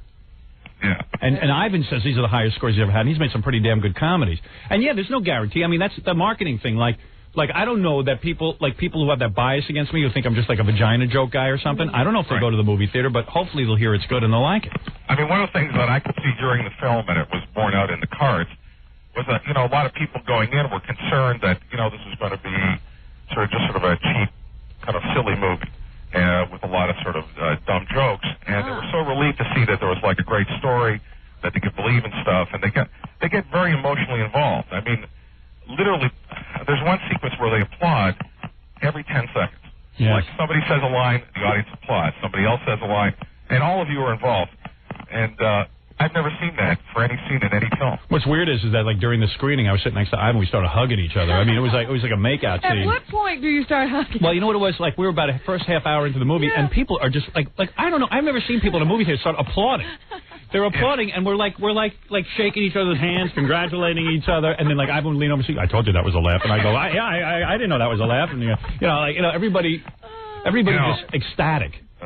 At one point, you know, Howard is sort of complaining, I think we should do this. I think he's telling me what's wrong with the movie while we're watching it. Oh, stop it. About a half hour into it, I say, Howard, I think you ought to sit back and enjoy this, because it doesn't happen very often. Right. Yeah. Notice what's happening in the audience. Well, you know, when we got the test results, Betty started hugging me, and she goes, wait a second, we got to really enjoy this moment. She says, I don't think the rest of my career I'll ever test this high.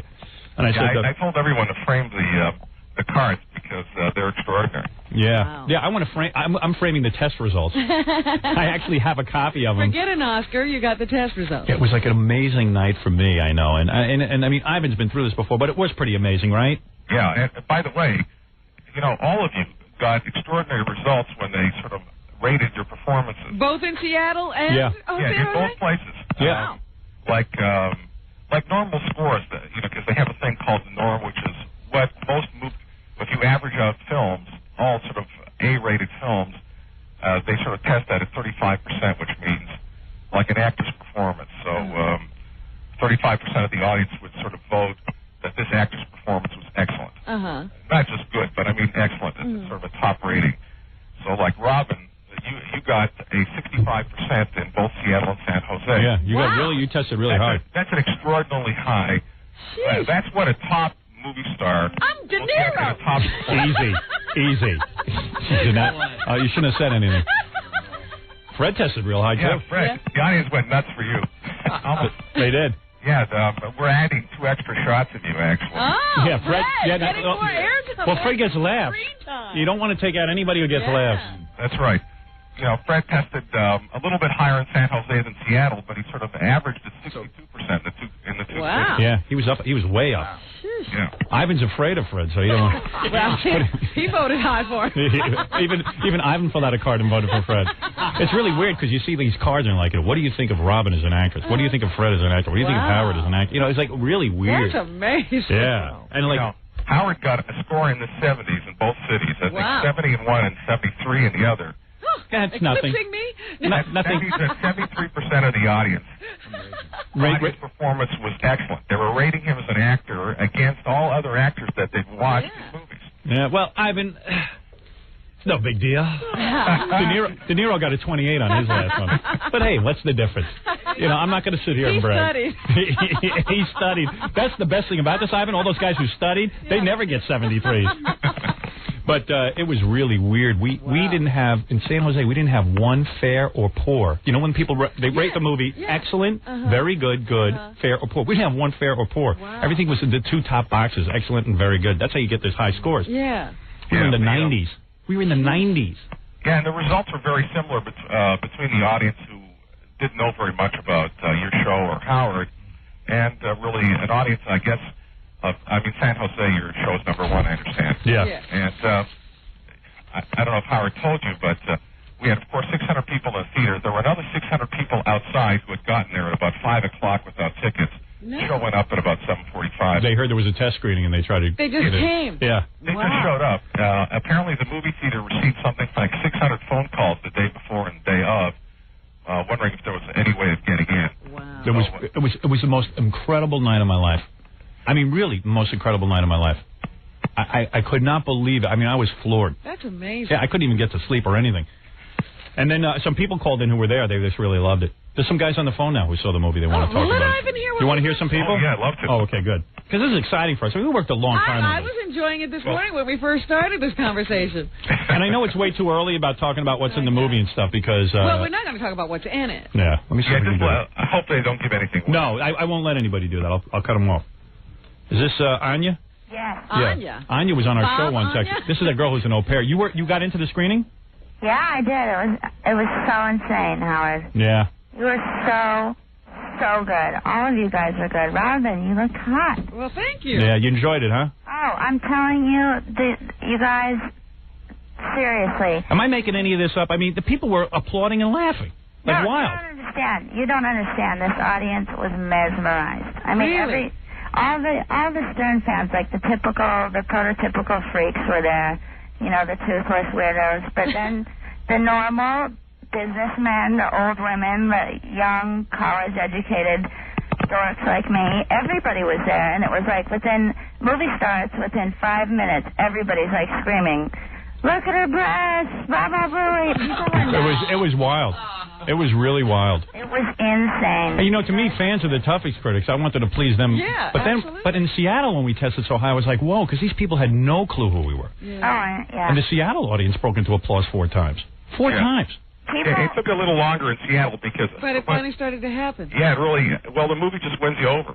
And there's a lot of surprises in the movie, too. I think, you know, people are expecting one thing, and then it sort of takes you.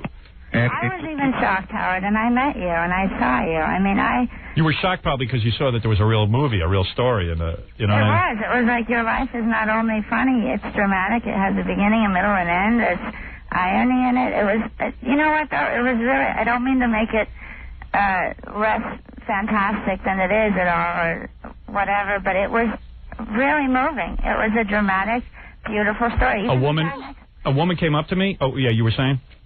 No, I didn't mean to interrupt you, but a woman came up to me afterwards. It was she said I cried a couple of times. It was really touching. And yeah, it was really touching. And I said, no kidding. I said, man, that's good. That's what we want. Yeah, there was a 300-pound toothless Latino gentleman sitting next to me, and I caught him crying. Really? Yeah. This guy, yeah, and there was a guy. Well, who knows That was what because he was going to have to leave. He's crying because we had thrown him out. You'd cry if you were him, too. Yeah, you'd cry if you were him. But the thing is, too, that what was kind of weird, too, this guy comes up to me and says, man, this movie inspired me to follow my dreams. Wow. Yeah, isn't that That's weird? incredible. Of course, his dream is to be a garbage man, but Well, hey. to each his own, right, Ivan? That's right. Yeah. Hey, thanks, Anya. Yeah. I'm really glad you enjoyed it. Thanks. Bye. All right, here's another guy. You want to hear another guy, Ivan? Please. All right. Dave, you were there? Yeah. What a night, huh?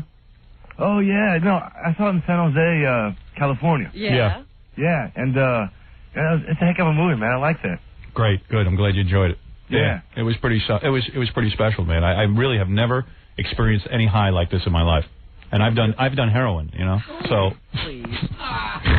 Well, by accident, some guy gave me some. You don't know what he. I'm not sure what I did that night. Hey, you weren't there though, were you? Oh, I was there. No, not in San. You were there. I was in San Jose. You were? Yeah, we were able to sneak him in and out without the audience knowing. Pretty good. Yeah, I wore a cap. Wow. Is that Ivan right there? Ivan, I was sitting next to Ivan. Oh, well, he wonders if Ivan is on the phone. Yes, Ivan is on the phone. Yeah. We were, in fact, I was sitting next to Ivan. We were the two guys who looked like homos because we were all over each other. Because that was my disguise. I was making out with Ivan during the film. And that's why no one spotted me. Everyone kept looking back in the back row where you guys were sitting, you know, with Betty, and everyone was standing back there, and I couldn't figure out, you know, what the big deal was. Took you by surprise, that movie, huh? I bet you weren't expecting something like that. No, it was a really good movie, Howard. I liked it a lot. Good. Glad you enjoyed it. All right. Thanks. Yeah, no sweat. All right. There's another guy. Good luck, man. Thanks. This is Joe. What is it, Joe? Excuse me? Yeah, you're on the air. You're on the air. Oh, Sorry. Oh, okay. Ivan, you still there?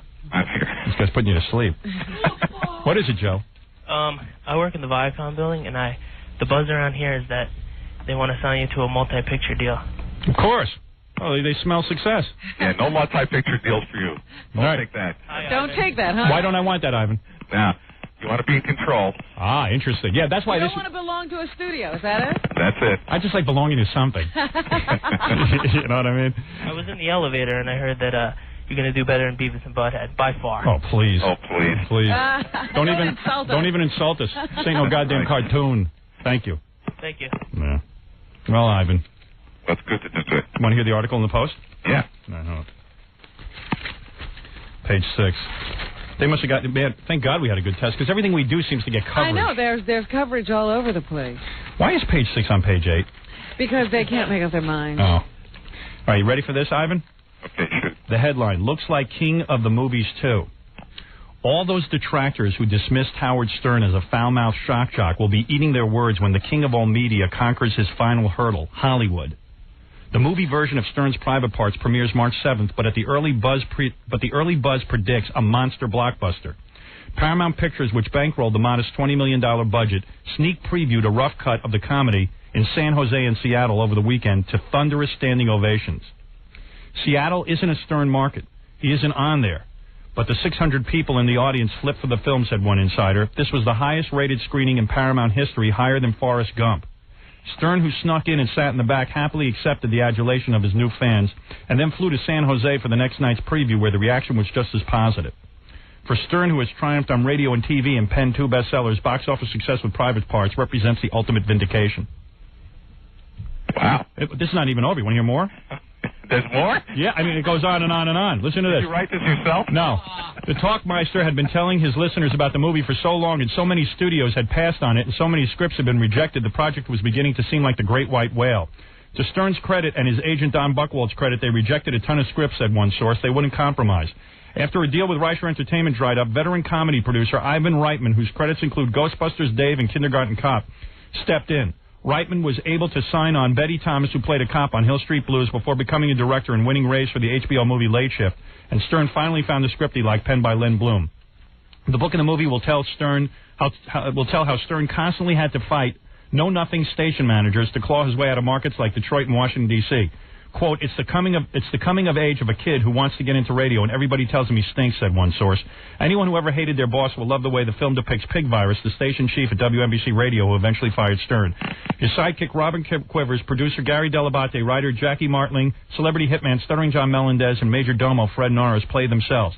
But Stern hired relative unknown Mary McCormick to play his wife, Allison. She's hot, said our insider. She's from New Jersey. She has a tattoo on her ankle she calls her Lucky Charms. And fans will be happy to know that Stern is sticking to his age-old formula. There are some really sexy girls, heterosexual and not. You like that, huh? Yeah, that's wonderful. Huh? All those punks who gave us crap. Huh? Hey, listen, man. I mean, this isn't a guaranteed box office success. I know that. I understand that.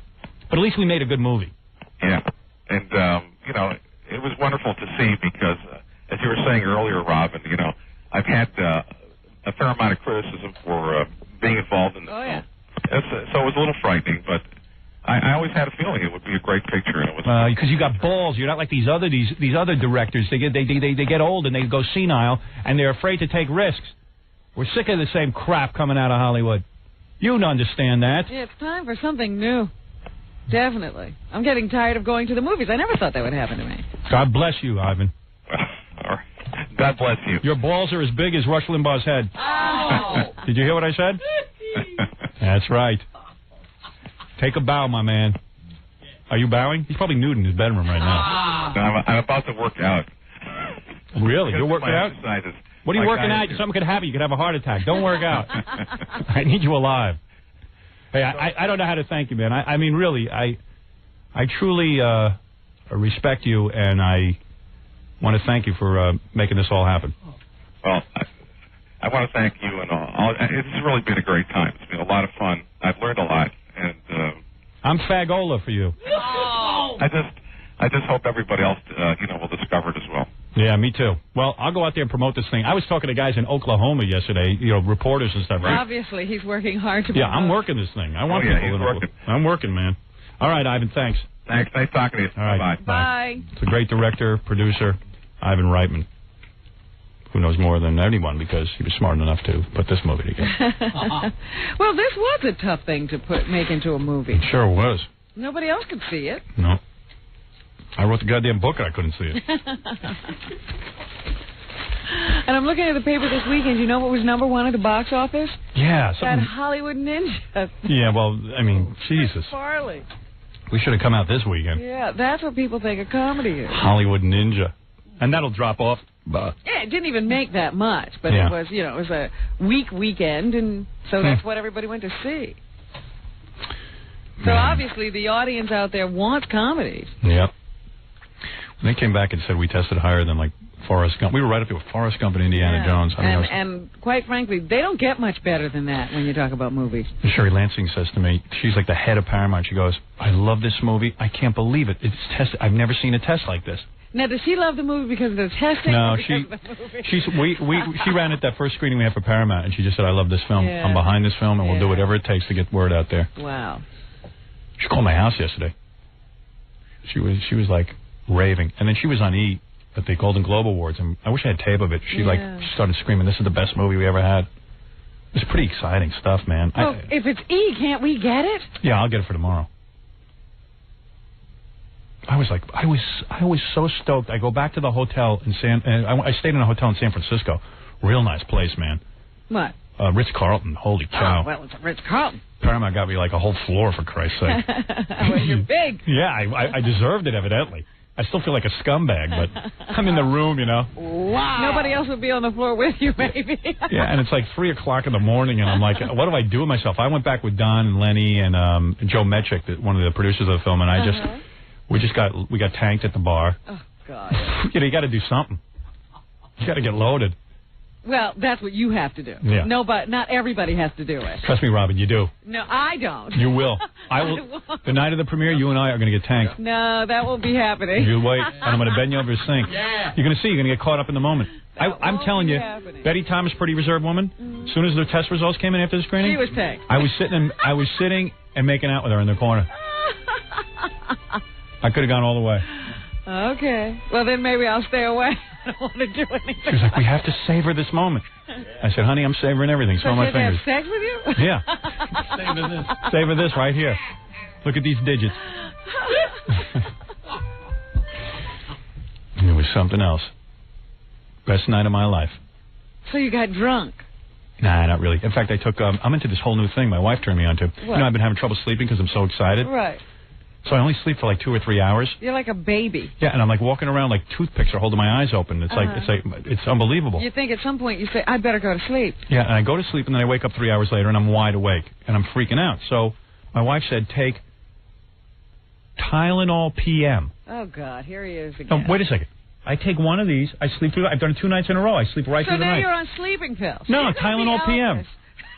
Tylenol As soon PM. as you build up a tolerance to that, Yeah. what do you go to? 2 Tylenol PM. Haldol. No, I'm not going to Haldol. There's a thing with an A that I hear is really good. Someone told me about. I'm going to get on those. I like sleeping pills. Go ahead. Big deal, so I'll be addicted to sleeping pills. Who cares? What is the big deal about being addicted to sleeping pills? Why is that bad? I mean, what's because you don't get REM sleep, you dodo. I hate and REM that's sleep. Not good for you. My dreams suck. Every dream I have, I'm with a girl, and then I can't make love to her because my wife's in the room. I swear. Do you know I can't make love in my dreams? I know. I was the first one to discover how repressed you were. God damn Because it. you can't even make love in your dreams to I another know. woman. It's absurd. So ridiculous. Hate it. I wish it was March 7th, so just the movie would be out I already. know. It's making me nuts. What day is it? March 7th? I wish I could take a sleeping pill, though, March 7th. I'm going to take like 100 Tylenol PMs. Wait, that stuff, where do they put that Tylenol PM? I have no idea. I hadn't even heard there was a Tylenol PM. Yeah, well, neither had the people at the hotel because I was running around screaming for Tylenol PM. They go, we have regular Tylenol. I go, no, I need Tylenol PM. Tylenol PM. Yeah, Tylenol PM, man. Sleep like a baby. You take them? Sure. I didn't know that. Sedrin PM I take. But Yeah, it's fantastic. What's in it? I don't know, but it certainly doesn't make getting up easy. Wow, I know. And I wake up, I'm like, you're groggy. I can't even, I'm groggy. And I don't have to get up and pee during the middle of the night. It cuts down all your pee reflex. You take it before you yarn, but just as it ends, it's like, boom. Yeah, I don't even have to pee when I'm on that stuff. No, you're out like a light. Yeah, I always wake up and pee, and then I'm wide awake. This morning I wake up, I thought I'd wet the bed. I said, how's this possible? Ready to explode. Yeah. Oh, yeah. You are really pitiful. You have turned into everything you've always screamed about. Yeah. You're I'm on pills. You're drinking. I'm drinking. A lot of pressure. I knew we'd get him. Yeah. I'm over on Jackie's dark side. He came over. Been just waiting for you. I'm off pot, sort of. Please, I don't even want to discuss that. Oh. You were scared off. That's not getting off. Oh. Whatever. Hey, how can you be scared of something so wonderful? You know, when you fall off the horse, you got to get back on and ride. Pot's your friend. Pot's your best friend.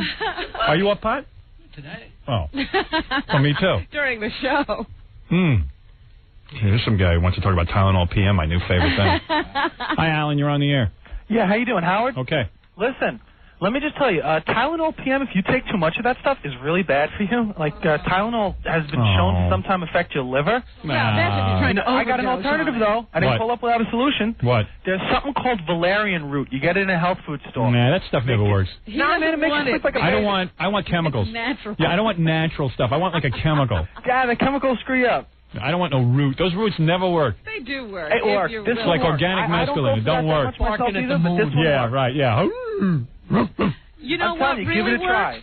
Just going to sleep. No, it really don't. works. It does work. No. It does work. It helps you. No, it doesn't help you to like fall No, asleep. not valerian root. It helps you sleep the night through. Yeah, I got a root for you. Stick pins in a doll. Yeah, right, that'll work. These guys with their natural herbs. Why don't you just learn to calm yourself down and go to sleep? No, it would be too easy No. to rely on yourself. Go take your Tylenol PM. Where's the music? Now be addicted to some stupid pill. Oh, and when get the out of world here. comes to an end, you won't be able to sleep because nobody will be making pills anymore. You've lost your mind. Nurse. Yeah, you know, that's like, what if they stop making those pills? Now you're addicted. They're never going to stop that. You'll buy a year's supply. Well, I plan tonight to go cold turkey. Just in case you were worried about me. So ridiculous. Tylenol PM. Every time you Best. turn around, I got a problem, take a pill. The whole society, everybody's drugged. Thank you. Judy, you're on the air. Talking to comatose. Hi, how are you? Good. What can I talk to you about? Oh, I'm shaking because I want to speak to Howard so Yeah, this is Howard. It is? Yes. It is, really? Yes, this is Howard. Oh, my God. I've wanted to speak to you for years and years and years. Of course. I've been listening to you since you were on NBC. Thank you. And, oh, man, it's so inspiring to hear about your movie because I'm trying to build something for myself. And I don't think that's going to happen. everyone I know is talking What is she about... trying to build? What are you trying to build, honey? I'm a designer. And it's How old are you? 26. No, if it hasn't happened by now, I don't think it's going to happen. What kind Oh, of Howard. You see my movie, 26, I was well on the road. What? design houses? What are you designing? Designing clothes, I guess. Yeah. That's what all chicks do. They get the Barbie dolls and they design clothes. It's not like that, babe. Really? Not like that at all. Well, I'm doing pretty well so far. well, follow your dream, my dear. Follow. But I need to meet you, Howard, so badly. You need to meet me? Yes, I do. What do you look like? What do you look like? Then we'll determine if you're going to meet me. But I'd like to know, why does she need to I'm meet you? little, and I'm like 5'1". What do you need to meet me for? Because I just do. I want to give you a huge hug. What, do you think his success will rub off on you? What do you think? No, not at all. He's just... Yeah, that doesn't work because I always hugged a president of our company who just made like $4 billion in the market. No, I never get that success. You can't get that kind of money. Are you talented at oral? Yeah, I'm very talented. Really? Well, I don't then think maybe. he understood what you I have many talents. Well, then I certainly. I have many Homer says what? flourishing talents. Homer says what? Homer says what? What? All right, listen to me. What? You're really cute. Yeah. How? What do you I look like have again? friends, too. 5'1". I weigh like maybe 105. Big breasts. My boobs aren't big, but they're cute. No, I'm They're sick of that. perky. I like them big. Oh, come on. Perky. I'm sick of perky. Oh, come on. I got perky at home. You got perky yourself. Yeah, that's right. Hey, Robin, don't comment on See, those. that's the only thing. I want to meet you so bad, but I don't have fake boobs. I have real boobs. Real boobs, and you got a nice body. And who do you look like? I look like myself. I look like no one else. Don't you look like someone famous? No, I really couldn't compare myself to anyone. Do you look like Ivan Reitman? Because if you do, I'll kiss you. Anybody who looks like Ivan, I'm into. Definitely not. I don't look anything like Ivan Reichman. Do you look like Alfalfa Schweitzer? No. What do you mean, what? Alfalfa Schweitzer. Well, I'll let you come down here and hug me. You will? Yeah, where do you live? I live in the city. You do? Mm-hmm. All right, tomorrow, come down here and hug me. All right. All right, hold on. How do I get down there? Hold on. Okay. Why not? Well, you might as well. Bring your sister.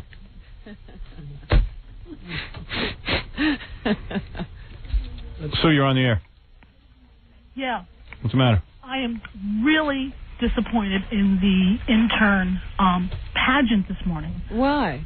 That means it must have been good. It was really mediocre. Oh, thanks. And your show is brilliant. Thank you. What was wrong with it? What was wrong with it? Well, Howard, you're slurring your words. I'm slurring my words. You sound like... I'm concerned about you. I know you have OCD traits, and with OCD comes anxiety. And you're already talking about benzodiazepine, something with an A, Ativan. Ativan, yeah, I'm going on that. No! You get withdrawal symptoms from Ativan. Howard, don't ever... Who cares? I'm not going to go off it. Once I go on it. You're not going to go. Withdrawal symptoms.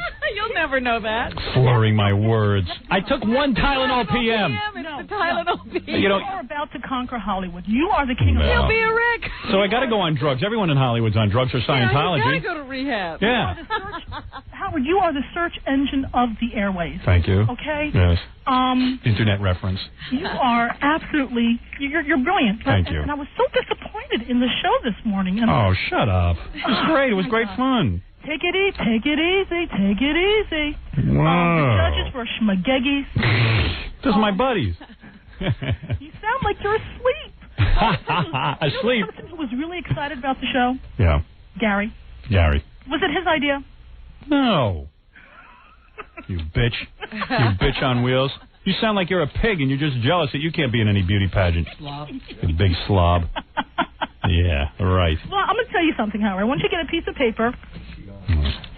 Pig. I'm going to sit here and listen to her. We just did brilliant radio for 4 hours. She got it for free in her house, and she's going to sit there and critique me? She listened to the whole thing. A little bitch. You're not a fool. Carol? Yes. Yes, you're on the air. Oh, my goodness. Hi, Howard. How are you? What can we do for you? What can you do for me? Some pig was just telling me off. He's still upset by the last call. Says I'm addicted to Tylenol PM. Can you imagine? Robin, imagine I go into rehab and then they sit you in one of those circle groups and the guy goes, well, I've been on heroin for 6 years and I lost everything and like the next guy comes, I was an actor in Hollywood, I had a big reputation and now it's all over the newspapers. I'm in rehab. Guy from Stone Temple Pilots is sitting there. He's on heroin. Yeah. And I go like, well. Oh, no. Tylenol PM. I took it 2 nights in a row. And the next thing I knew, I couldn't sleep without it. Yeah, and now I was totally addicted and slurring my words on the air. It started to affect my work. Yeah, it just got in the way. Oh, no. You can't do that. There are better ways to get to sleep. Ever feel like people don't understand what you're talking about on this show? All the time. All the time. Carol, what can I do for you real quick because I got to get to news? I just wanted to tell you really fast because I figured you could appreciate it. Mm-hmm. I'm 21 years old. Yes. And I've been apartment sitting for my boss in Manhattan. Mm-hmm. And I went to the Vault for the first time on Friday night. The S&M Club? Yes. Yeah. And what did you do there? I actually participated. As insecure as I am, I actually participated. What did you do? Well, they tied me up and took my shirt off and pulled my pants down. I had on a thong underneath my pants. Yeah. Blindfolded me. And this guy beat me with chains and whips and, maybe for an hour and a half. Oh, my God. Okay? Wow. At about, when about an hour mark hit, my hand was numb, my foot was numb. Yeah. He untied my hands, right? Right. And he whispers in my ear, he goes, how do you feel about another woman? Now, I'm very intrigued by the whole concept, but I have never gotten around to it myself. Yes. All of a sudden, I just felt breasts against my breasts. Wow, and you started making love to another woman? We couldn't do that. Did you kiss? We couldn't do that there. You couldn't kiss? Could you kiss? I didn't kiss her on the mouth. She kissed me, though. I see. She was kissing... All over, let's say. All over. Right. Now, let me understand something. You're 21 years old. Mm-hmm. Are you good looking? Yes. Yes, very. What do you look like? Well, I'm 5'8.5". Mm-hmm. I have blonde hair and blue eyes. I'm very white. And I. I'm not skinny like all the girls you have on this show. I'm medium built. What do you weigh? What do I weigh? I weigh about 140. Oh, my. What do you mean, oh, my? I'm 5'8.5". Imagine her tied up. No. She could be all right. How big is your chest? 38C. Oh, maybe you're all right. And I have a lovely tattoo. I absolutely have the best tattoo. I think that was the best part of the whole thing, was showing everybody my tattoo. It was a little weird. So you're no pig. I mean, you get guys and stuff. Oh, absolutely. Absolutely. My boyfriend is a bit older than me, though. He's 33. That's very old. That's not that old. It could be worse. He could be 43. Well, listen, Chubsy Ubsy, you want to come in here and let us look at you?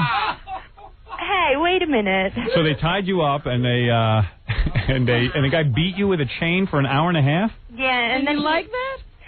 Yeah, I was really into it. Were you sexually aroused?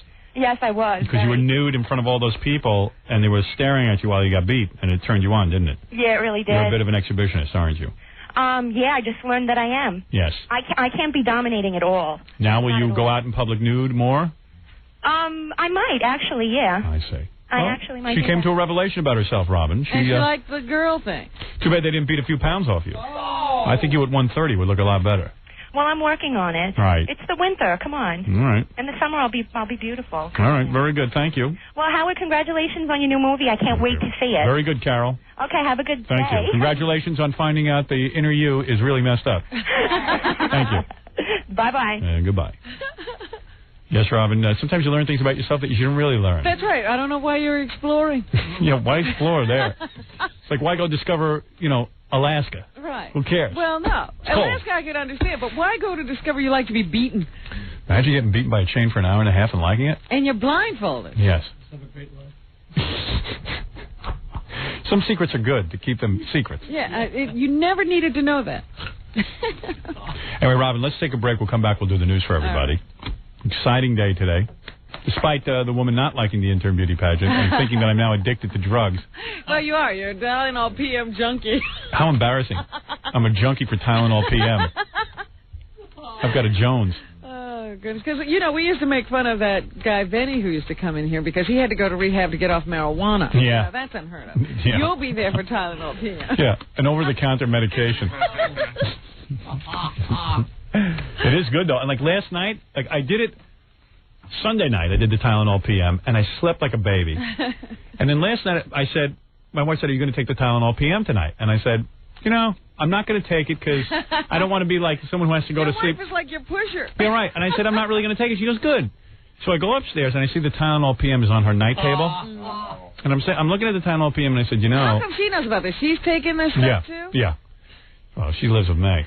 So all of a sudden, I said, There's Did you the Tylenol. feel weird reaching for the bottle? Well, wait, let me tell you. So I said, there's the Tylenol PM bottle. Do I need it or don't I said I wasn't going to take it, but what's the point in not taking it? Because I got to go to work tomorrow. I haven't had really a lot of sleep. I was in Seattle and San Jose. I couldn't sleep at all. So you don't know whether you could sleep or not. Oh, wait. So I'm sitting here and I'm going, of course I should take the Tylenol PM, and then tomorrow night I won't take it. You're already addicted. I am. I'm like, tomorrow night will be different. At least I'll have 2 good nights of sleep under my belt. Oh, sure. So, why wouldn't you take it the third night? So because I got to stop at some point. I got to get off the stuff. Just not tonight. Tylenol PM's like crack. I mean, I did it once and I'm addicted. I could see it if you said, all right, I'm going to go to sleep now because I don't know how it'll be. And if I have trouble sleeping, then I'll take the Tylenol PM. Yeah, I want Or if I wake up, I'll take the Tylenol PM. No, you can't do that. You've got to give it time to take effect. Right, and once you're under, that's when it takes over. What? He's right. I don't understand. What are you saying? You can't wait. Because if you wait, then it's too late. I don't want to wake up. You don't want to take it in the middle of the night after you woke up. Because it takes you another hour to fall back asleep. But if it's better than not going back to sleep at all. No, because then it's impossible to get up the next day. Yeah. No, you got to go. This is not that. You What gotta does make it the have move in it? that night. What does this have in it? He's right. I'm telling you. Get out of here. It's not often I'm right. All of you are full of it. So tonight I'll be standing there at the night table going, Arguing with yourself. Sweating. I might have my wife hide the Tylenol PM. Now, yes, they've got to regulate you. You'll be ripping the You'll be like, closet. God damn you, where's my Tylenol PM? I'm not giving it to you. You told me not to give it to you. You'll be like Jack Lemmon Yeah, in right. that greenhouse in the days of wine and Yeah, Rose. right. I'll be like, no. When I told you I didn't want the Tylenol PM, I was kidding. I want it now. I'm not giving you the Tylenol PM. Pulling up the floorboard. Yeah. Lock the door, Allison, and don't let me out no matter what I say. What, are you going to turn into a wolf? No, I just want Tylenol PM. This is Bob. He's a pharmacist. He wants to talk about Tylenol PM. Yes, Bob. Hey, Stern. Yeah. Listen, man, don't let any of these guys bust your chops. All it's in there is Benadryl, and you have regular Tylenol. Yeah. And then you could go up to 4 grams a day on Tylenol, and your liver won't be affected at all. Thank you, Bob. Well, I told the guy he was talking about an overdose. Oh, yeah, I know what. I'm up to 8 Tylenol PM a night. I know does Robin the is a effect nurse, ever right? wear off? Robin, you're a nurse, right? Yes. Ex-nurse. I haven't been a nurse for 100 years. Bob, Robin asked a good question. Does the effect ever wear off that Or you do need you more feel Tylenol the PM? tolerance to it? You know, the thing is that Benadryl, which is an allergy medication, Yeah. also causes drowsiness, and it's very safe. Yes. But can you become tolerant and need more? To be honest with you, I really don't think so. It's not good to really get hooked on anything to fall asleep on. You're right. Well, whatever. But, however, Does it affect REM sleep? you know, to be honest with you, you're This guy don't know anything. He just sells stuff over To the be counter. honest. What is that? No, this guy's first of all, any guy who says to be honest means he isn't honest. Okay, that's number one. Number two, 'cause I never say that because I'm honest. Number two, he's a pharmacist. The guy wanted to be a doctor. Just didn't have the. He didn't have the. You're supposed to know about to the be honest drugs. with you, I could They have don't know been anything. for 12 years. That's why I didn't become a doctor. What was 5 that? years was enough for me. Oh, I see. Well, I'll tell you one thing. Gary has Benadryl in his veins naturally. He's drowsy and dopey. That sounds good. All right, thanks, Bob. That's Bob. Bob Anya. So he knows nothing. Nothing. Let's take a break. We'll be back right after these words. 92.3, 97.1, The Eagle. Stand by for action. To the Howard Stern. Would you mind saying that again? The Howard Stern Show.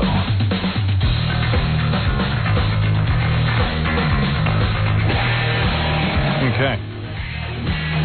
You know what's good bumper music? Marilyn Manson, Beautiful People. Yeah, one of those we got on. Yeah, like even the middle break. Okay. By the way, just to follow up on the interim beauty pageant, Robin, Fafa Fui says that he now knows who was first, second, and third. Oh, wonderful. Yeah, and I told him to go. They had it confused before. They have to go by points. How many points the person Sure. got? Total points. Total points. Who was confused? Well, no, I wasn't sure if we were going to do because we did votes. I wasn't sure if we were going to do it by second place votes and third place votes or total points. It's got to always be total points. Yeah, There's no I other just way wanted to do make it. sure. I thought it was total points. I just I wanted didn't to even make understand what the other option was. I don't understand what he's saying. Yeah, me neither. I haven't understood it the whole commercial break. So anyway, Beth was the runaway No, winner. what was? I'm serious. In other words, we voted for first, second, and third. Right, No, but people totaled up their points. Right, so how did you expect me then before when you were yelling at me for not knowing who came in second and third? How would I know that without the points, Robin? Easy. If there was one person who got more third place votes than another person, they would know. It doesn't work that way. Somebody can get more second place votes but not win in total points. Do you understand? Really? Yes. I know. Don't you add up everyone's points? Can I ask you a question? Yeah. At any point, did Gary ever tell anybody that was supposed to score from 1 to 10? Yes. Yeah, he did. Oh. Yeah. So Because I mean, I did. you but can I drop don't that remember. too, Jackie. I remember No, saying- Gary told everyone. So there goes that funny joke. No, I'm No, he's dying to jump on me. no, I wasn't Right. jumping on Somebody you. can get more second or third place votes but have less points altogether. Really? It's like winning the electoral college. I don't think it's possible. It is possible. It's absolutely In other words, you possible. assign everybody like a score of 1 to 10, and then you add and up then the you points. add it up, and whoever came in first, second, Right. and third, you tell us. Yeah. Do you want me to? No, I just don't understand the difference. Yeah, because Did you get different results doing it 2 different ways? yeah. Wow. I don't even understand it. Because But you could Yeah, come but in like a stupid. distance. Right. I'm not goofing on you. I just in don't other words, understand. okay. In other words, somebody comes in second, right? Go ahead. And They come in second because they didn't get as many points as the first person. right, but somebody can get. It's hard to explain, but somebody can get more total points. Like, here, let me explain it to you. Yeah. Are you following this, Robin? I'm trying. Just because, okay, say like Amy came in second place on somebody's sheet. Yeah. Right. But somebody could have come in third place on a lot of other sheets And gotten more It points. only been a point behind. Oh, okay. Whereas on the I hear you. you know what I mean? Now you make sense. Now I understand you. So, Okay. so the what you want is total points. All right, so what did you come up with? Okay, so the winner is Beth, obviously, but Beth was a runaway winner. Yeah. She had a total of 213 points out of a possible, was it 1, 2, 3, 4, 5, 6, out of a possible 240. Okay. Second place was Vanessa. She had 187 points. Right. And third place was Amy with 185 points. Wow. And Amy, I just want to point out, she scored the lowest on everybody's sheet for her talent part. Yeah, she would have won. Yes, if she had you could have done anything. Like I said, somebody could have come up and done the Macarena rather than shake your eyeball. She plays the flute. She should have played the flute. Oh, and does gymnastics and burps. Yeah. She had all those things, and she went with the eyes? But I want that to tell was you, a dumb talent. After Beth, the four of the girls, 10 points separated them. Wow. I mean, it was really, really close. It was a close It contest. was a very close contest. Yeah. Wow. Well, all the interns are real hot. What's so funny, Jackie? That talent was... I think I gave her like a 5, and I felt like I was giving her a gift. You did 5. I gave her a 4. What are you talking about? She should have been a 0. She got a 6, and then somebody gave her an 8. For talent? Who? I bet No. let me guess. I bet it's Roger. I can't tell because somebody didn't sign their sheet. But yeah, like Ross only gave her a 6 on talent, and I think Fred only gave her a 5. I mean, Must have been Roger. Jackie gave her a 6. But the other thing I noticed in looking over the judges' sheets, it's very funny. I noticed on Ratzo's sheet, in a little scribble, it says, Beth, something special. Oh, oh boy. I think he was going to pass that. Oh, man. Beth Sloman. Yeah. Mrs. Ratso. Something Mrs. Ratso. He scares me, Ratso. More or less than Roger? More. All right, Robin, let's do some news. Yeah, Roger's out there. You With know Roger, you know you're supposed to be afraid. Yeah. Right. Ratso, you're not ever sure. Something special. You didn't expect anything. Go ahead, Robin. I hear your music. Well, I want to alert everyone in New York that our governor has left the hospital. Governor Pataki is out of the hospital. The 51-year-old governor was discharged from Albany Medical Center at 7:30 this morning. He was held overnight for observation after a collision Monday near the executive mansion. He was, I guess, planning to join his family on a ski vacation when his car was plowed into by a truck. The governor was sitting in the passenger seat of his official Chevy Suburban and headed out of town when a refrigerated poultry truck allegedly ran a blinking red light. The car that the governor was in was hit on the driver's side. Pataki was wearing a seatbelt, and he told his wife, Libby, at the time that if he hadn't been, he probably would have been thrown from the car. How are the chickens? A chicken truck? A poultry truck. So maybe they weren't chickens. They were already poultry. So the governor wasn't driving? No, he was in the passenger I seat. see. The car was being driven by a state trooper. Wow. He's okay, though. If anything happens to him. I know. We don't want anything to happen to him. No, that guy's going to be president. Yeah. Albany police ticketed the truck driver for failing to yield the right-of-way. Oh, yeah? That's cool when you're like a state trooper and you're driving because you can just ticket somebody. You know what I mean? You're never wrong. But I'm wondering about the state trooper. I mean, they hit right in his side. I guess he's okay, on or his else side of the car. you would have heard about it. Yeah, they only report on the governor. Must be weird running into a chicken van or whatever that is. A chicken poultry truck running into you. Yeah, must be confusing. And look at the chickens like running all across the road. Well, again, I say poultry because they probably were already dead, Howard. It was a refrigerated poultry truck. A refrigerator? Yeah, I just thought chickens needed to be cold or something. No. I see. No. They'd already had their necks wrung, I think. I'm sorry. I wasn't paying that close attention. I was busy reading my page 6 article again. You're still reading it again? Right. You've read it about 50 times today. Yeah, you know. I'll make sure I memorize it. The most tragic news, of course, over the weekend while Gary's we were teeth. away. No. That's something we've been living with for a long time. I think we're getting used to that now. But the fact that Bill Cosby's son was killed on the side of the road. And Bill Cosby's being a totally unrelated event. Well, yeah, I was going to get to that, but I want to talk about one thing first, okay? How much you want to bet his ratings last night were through the roof? Was this show on last night? Yep. Oh, yes. Well, yeah, this will help the show. The show was sinking in the ratings. That's what I said right away.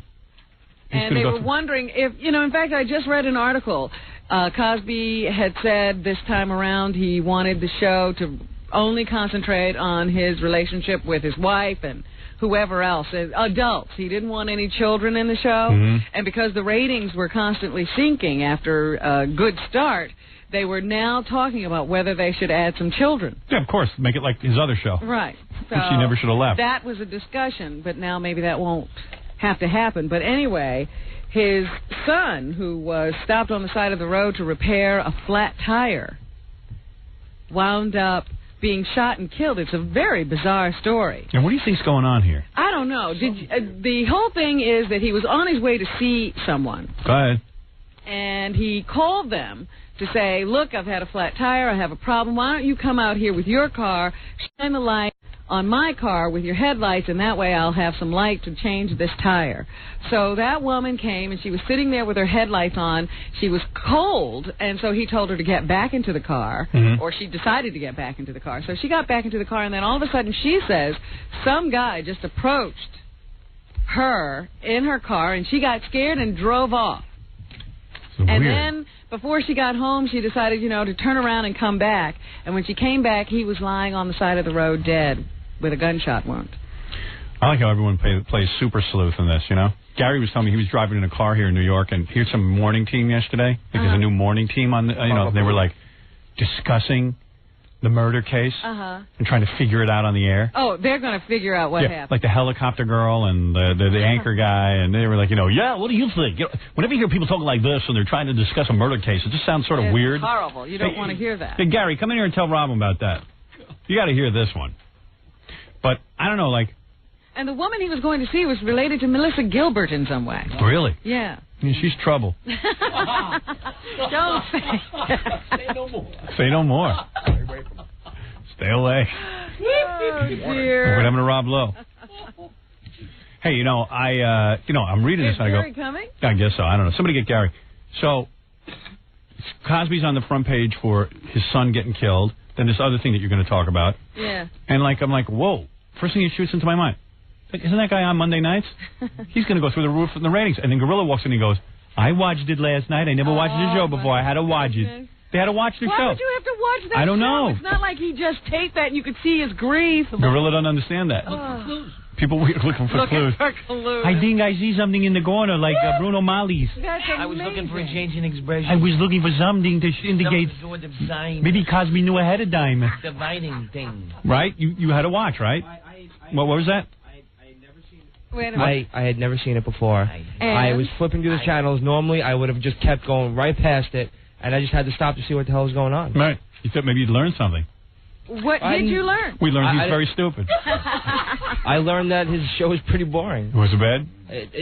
Hey, well, you got to knock a guy when he's down. Yeah. I'm not knocking him. Now is not the time to have that revelation. I'm being honest. Why are you knocking him? I didn't find the show entertaining. I'm sorry. It's not an entertaining show. But you sat there and watched the whole thing? No, I didn't sit there and watch the whole thing. I don't care what kind of tragedy. Normally, I wouldn't have even considered to stop at it, but I just saw it and I said, "Oh, let me see what's going on." I didn't even realize Cosby had a show. It's like the old Cosby Show without the kids. I was thinking maybe there'd be a freeway murder in the show to reflect what happened in his real life. Well, it's funny you should say that because after learning a lot about his only son Ennis, I said to myself, well, Cosby did just rip off his family and put it on TV. Yeah. Because his son had a learning disability like Theo in the show.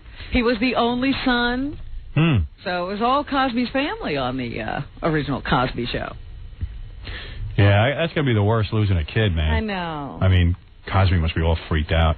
It's got to be tough. Yeah. The kid had some life. Not only is he Cosby's kid, but he was basically like a full-time student, just like hanging out. Yeah. And he was a good-looking kid from the pictures I see. And he was driving around in a Mercedes. Yeah, look at that car. He's a school teacher. Yeah. School teacher with a Mercedes. Shush. That means it was $100,000 car. Right. Whenever you see a school teacher or a cop driving a Mercedes, either they're dealing coke or they got a rich father. Or both. All I know is I had to tune in and see what was going on there. Because they had all of these kids on the news accounts. Yeah. Talking about, how they never knew he was the son of a famous guy. Right. Because he didn't act the part, They That's said, ridiculous. well, he didn't wear a lot of suits or anything. Yeah. So he must have dressed down when he went to this class. Whenever you see a guy in a suit, He's Bill Cosby's son. I see. Yeah. So he wouldn't wear a suit. Right. Smart. That's why I don't wear a suit. I don't want to be mistaken for Bill Cosby's son. So what is your... Listen, you're a pretty bright woman over there. You always have some theory. What's going on here? I don't necessarily have a theory on this one. Interesting. But weren't you surprised when they came out with the composite sketches and said the suspects were white? Very surprised. I still don't believe it. Right. They say they have 2 men that they're questioning now. Police said the men described as witnesses were picked up for questioning after a woman spotted them in a car that matched a police sketch of a vehicle parked near where Ennis Cosby was shot.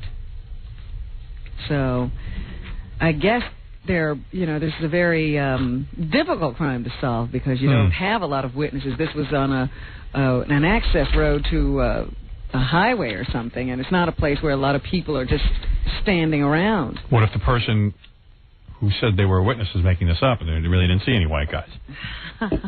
Maybe it was a black guy with a white bag on his head. You ever think of that? A white bag? That's right.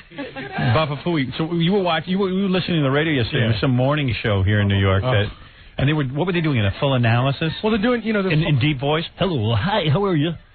You know when guys have the wacky voices like that, yeah, and then they have to do something serious, right? But it's hard. We got some bad news today. Very sad. That's exactly what they're doing. Sad news. Bill Cosby's son died, and you hear about this on the news all the time, but it doesn't really hit home until it's someone you know. Like he knows him. Yeah. It doesn't hit home till it's always like a deep voice guy with an empty head, doing a eulogy. But I did hear a lot of people saying things like, "This is Bill Cosby's son." When it just happens to some anonymous person, you really can't feel anything because it's not someone you know. But this is Bill Cosby, and this is like losing a member of our own family. Who said that? I saw it on TV. Really? I mean, this is almost the rap they were doing. So then they do that rap. Then also the traffic reporter comes in from out of nowhere. Things are pretty bad up here. On it because it was on the road. Right. It's like, things are pretty bad up here, and I got to tell you, just want to express my own opinion on the Cosby case. I've been following it up here in the copter. What did he say? It's a woman, and she goes, "I don't know if you know this, but the character Theo was based on him." Yeah, like everyone's read that in the paper, like she knows something. Right. Guess what? I have some interesting news on Cosby. Theo was based on his son, Ennis. Meanwhile... Wait. So then the guys come back. Rocket scientist. The guys come back from that, and they're still on the serious voice, and they're giving out an address where you can send condolence cards and everything. And then there's like a little... Which, of course, is the publicist's address. Yeah. And you might as well throw those flowers in the garbage. Exactly. Right. Yeah, don't send flowers. Right. So then there's like a little bit of silence, and there's like a big, and then one disc jockey says to the other one, I wonder if these gang members, go back to the other gang members and brag about what they did. And then the other disc jockey goes, now hold on a minute there. We don't know that these were gang members. Oh, God. Talk about inane conversation. So, yeah, the other guy's afraid they're going to get sued by gang members. Yeah, right, yeah. We can't say... I just want to correct what my partner said. It's the Richard Jewell thing now. Yeah. Everybody's afraid to say anything about anything. We don't want to go on record as saying that a gang member necessarily did this. It could have been independent work. Just so, lest anyone think that we've made a mistake here. So then it finally ends up with the one... you're correct, my deep voice friend. I apologize.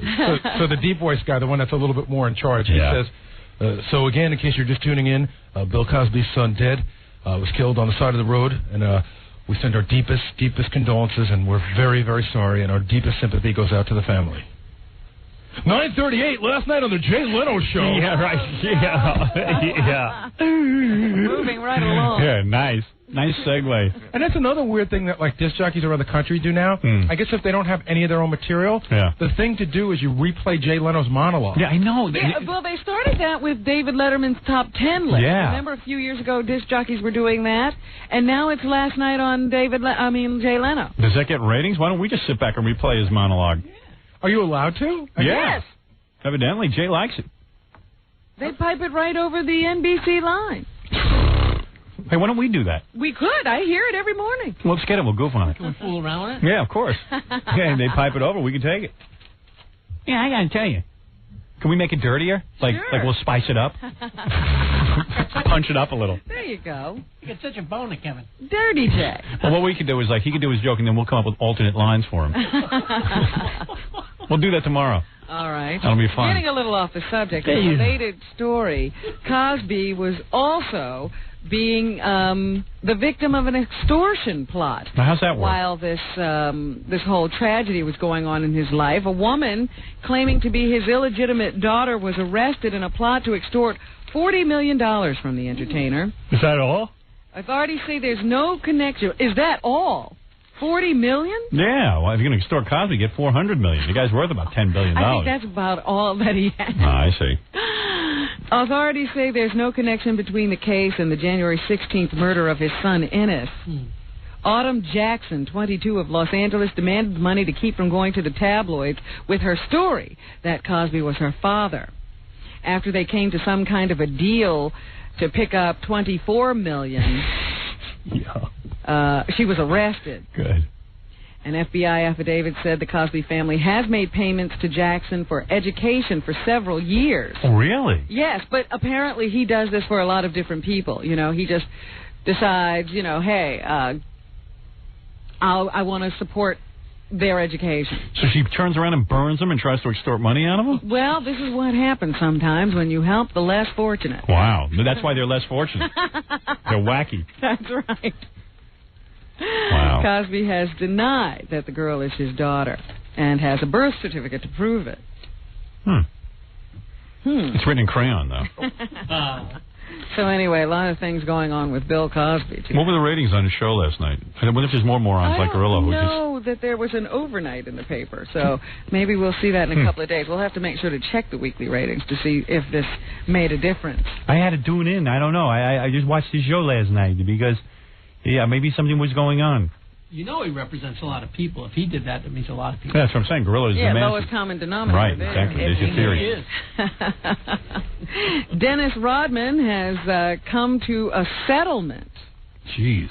With the photographer he kicked in the groin during the game in Minneapolis last week. Wow. I think he has agreed to pay the guy something like $200,000. Nice money if you can get it. I think he's getting off cheaply, actually. Wow, for a kick in the groin? You can get more for that? I don't know. I think he could have, yes. How do they figure that out, like 100 G's per nut? Dennis has been suspended again, this time by the Carl Jr.'s restaurant chain. Television commercials featuring the suspended Chicago Bulls player are being pulled from the air. So now he's going to lose a commercial endorsement as a result of this stupid act. Big deal, Carl's. What could that pay? A restaurant spokeswoman says she's not sure if the endorsement ban is permanent or temporary. He's been suspended for at least 11 games because of that kick to the groin, and he'll be fined more than $1 million. Rodman should play hockey. There they encourage that kind of stuff. Well, not against the fans. Oh, really? I think part of the problem is that, as the commissioner of the NBA said, this was a person we invited to cover the game that he attacked. You know, there's not much left for Rodman to do. I mean, he should, like, put his fist in someone's colon. That would be you know, he was doing fine while he was just doing whatever you would do. Right. It's when he goes off on his own right. that he gets into trouble. Trying to break some new ground. Yeah, that was his own idea. That wasn't one of yours. Yeah, I hadn't done that yet. Well, I don't think you're ever going to kick a cameraman in the groin, are you? Well, Fred's working the camera, right? Also in the news, there's a football player who is suing the NFL. Why? He wants $2 million in back benefits and $200,000 annually because he says that the pressure of being in the NBA and playing football and being hit as hard as he did led to drug and alcohol addiction. I hear you. Well, and then, in other words, and that has rendered him at the age of 50 unable to hold a paying job. And so he figures he should be compensated just as if he had been hurt on the field, injured on the field. Wonder who because this he says, what's the difference, a broken mind or a broken back? Interesting. Someone remind him that he chose football, a very dangerous sport. And a broken back is a little bit different than just, drinking too much. Well, these lawyers have finally, it's just like with cigarettes. when an adult sues and says, "Gee, I didn't know you could get cancer," and they sue. Meanwhile, it's written on the side of the goddamn box. Well, now they're not saying I didn't know I could get cancer. I didn't know it was addictive. Yeah, right. Is what they say. Yeah. I mean, and that's just like this case. Well, I went into football. I didn't know it was dangerous. I mean, getting hit and stuff. Well, he's saying that it ruined his mind, his brain. Yeah, no kidding. And they're saying that this could have far-reaching effects if he were to be able to make this case. The judges are now considering whether the suit should be heard at all. But if it should be and he should win, they say forget about it. Every pension plan, and it wouldn't just affect sports. It could be in private business. Yeah, of course. If a guy says, well, the pressure caused me to start drinking. Right. That's now it. you got to pay him for the rest. $2 million. So. Yeah, writing jokes is hard. Update on those 2 little girls who were found freezing in Nebraska. Did you hear about this? No. 3-year-old twins, Jennifer and Courtney. They say they snuck out of the house in the middle of the night in their sort of bedclothes, I suppose, because they were dressed very lightly. What were they wearing? How old? And they got severe frostbite as a result of going out there to play and then just sort of not realizing what they were doing. And they were found with severe frostbite of their hands and feet. Doctors were closely monitoring the girls' extremities and said the next few days would be critical because they could lose these extremities if things go badly. They say they think both their hands are going to be fine. They're just watching the wounds. It's somewhat similar to a burn in the way that frostbite reacts, so they just have to wait and see how much damage there is. Wow. But they say there was not a case of neglect. The parents had put the kids to bed and then gone to sleep themselves, and I guess after everybody was asleep, the kids decided to sneak out on their own and have a little fun. Rambunctious. There's a report of a 9-year-old... Did that involve Cosby? No, it has nothing to do with Bill Cosby. Not related. A 9-year-old West Virginia girl weighing only 12 pounds. Can you imagine that? That's hot. I know you're a big advocate of weighing as little as possible. I believe full adult women should weigh 12 pounds. But a 9-year-old weighing 12 pounds? You think that's bad? She's in critical condition, and her mother faces charges of starving her. According to state police, the girl had cerebral palsy and showed signs of extreme neglect when hospitalized. 9 pounds. She had bed sores indicating she was either bedridden or restrained. Her mother, Wendy Smith, 25, of Alum Creek, and her boyfriend, Josh Felix, 20, are charged with felony neglect. Smith's other 2 children are healthy. 9 pounds. 12 pounds. 12 9 pounds. years old. Oh, my God. That's pretty incredible. Jackie's big toe weighs 12 pounds. You ever think that maybe your mom's just a bad cook? The other 2 children were fine. That doesn't mean anything. What? They don't know the difference. She's choosing. There's a picky eater, huh? Yeah. Oh, yeah. Picky. Where's my French onion soup? More trouble for Todd Bridges. Yeah, trouble. Remember him? He was the other brother in Different Strokes, the older brother. The black child, the black boy. The guy started with the midget. Well, he's had his run-ins with drugs and he's been in jail. And every time he comes out, he says he's going to straighten up and everything's going to be fine, and then we have another little story like this. He's accused of ramming a friend's car twice after an argument in a Los Angeles shopping mall. Bridges was arrested on Sunday for investigation of assault with a deadly weapon and freed on $20,000 bail. He didn't shoot anybody. The second ramming damaged a couple of parked cars, according to police. So, Bridges continuing to make the news. I don't know. Now that I'm on Tylenol PM, I really can't comment. What do you mean? You don't want to have any drug stories on the show anymore? No, that's right. I'm too involved. My own drug addiction problems. You're too sympathetic anymore. That's right. Also in the news, of course, it was the inauguration of the president yesterday to a second term in office. Yeah, there was no good TV on yesterday. It blew off all the good TV shows. I know. Everybody was covering the inauguration, so you couldn't watch your soap operas. Nothing.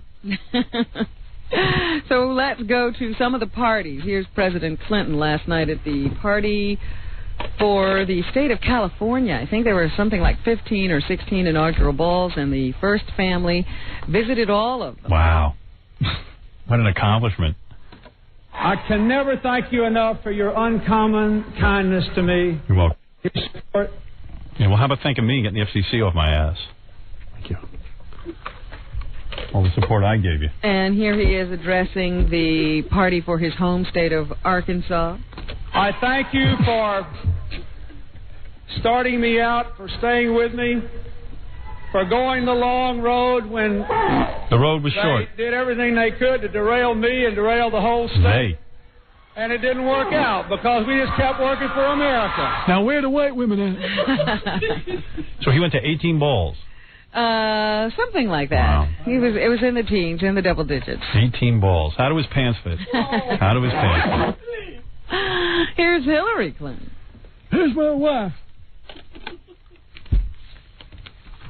I look forward to the next 4 years. We really are going to make this country a better place because of the efforts of all of you helping him. Thank you so much. She's got 2 more balls. And, of course, Al Gore had to do the act. Well, yeah, they're already pushing him for president, aren't they? Absolutely. It's also a chance to kick back and relax and enjoy ourselves and have a good time and party and dance. Let's do it. Let's celebrate. Thank you for being a part of it.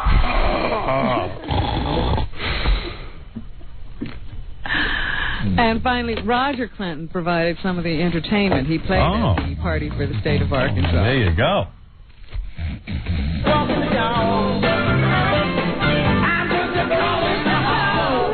Was he calling?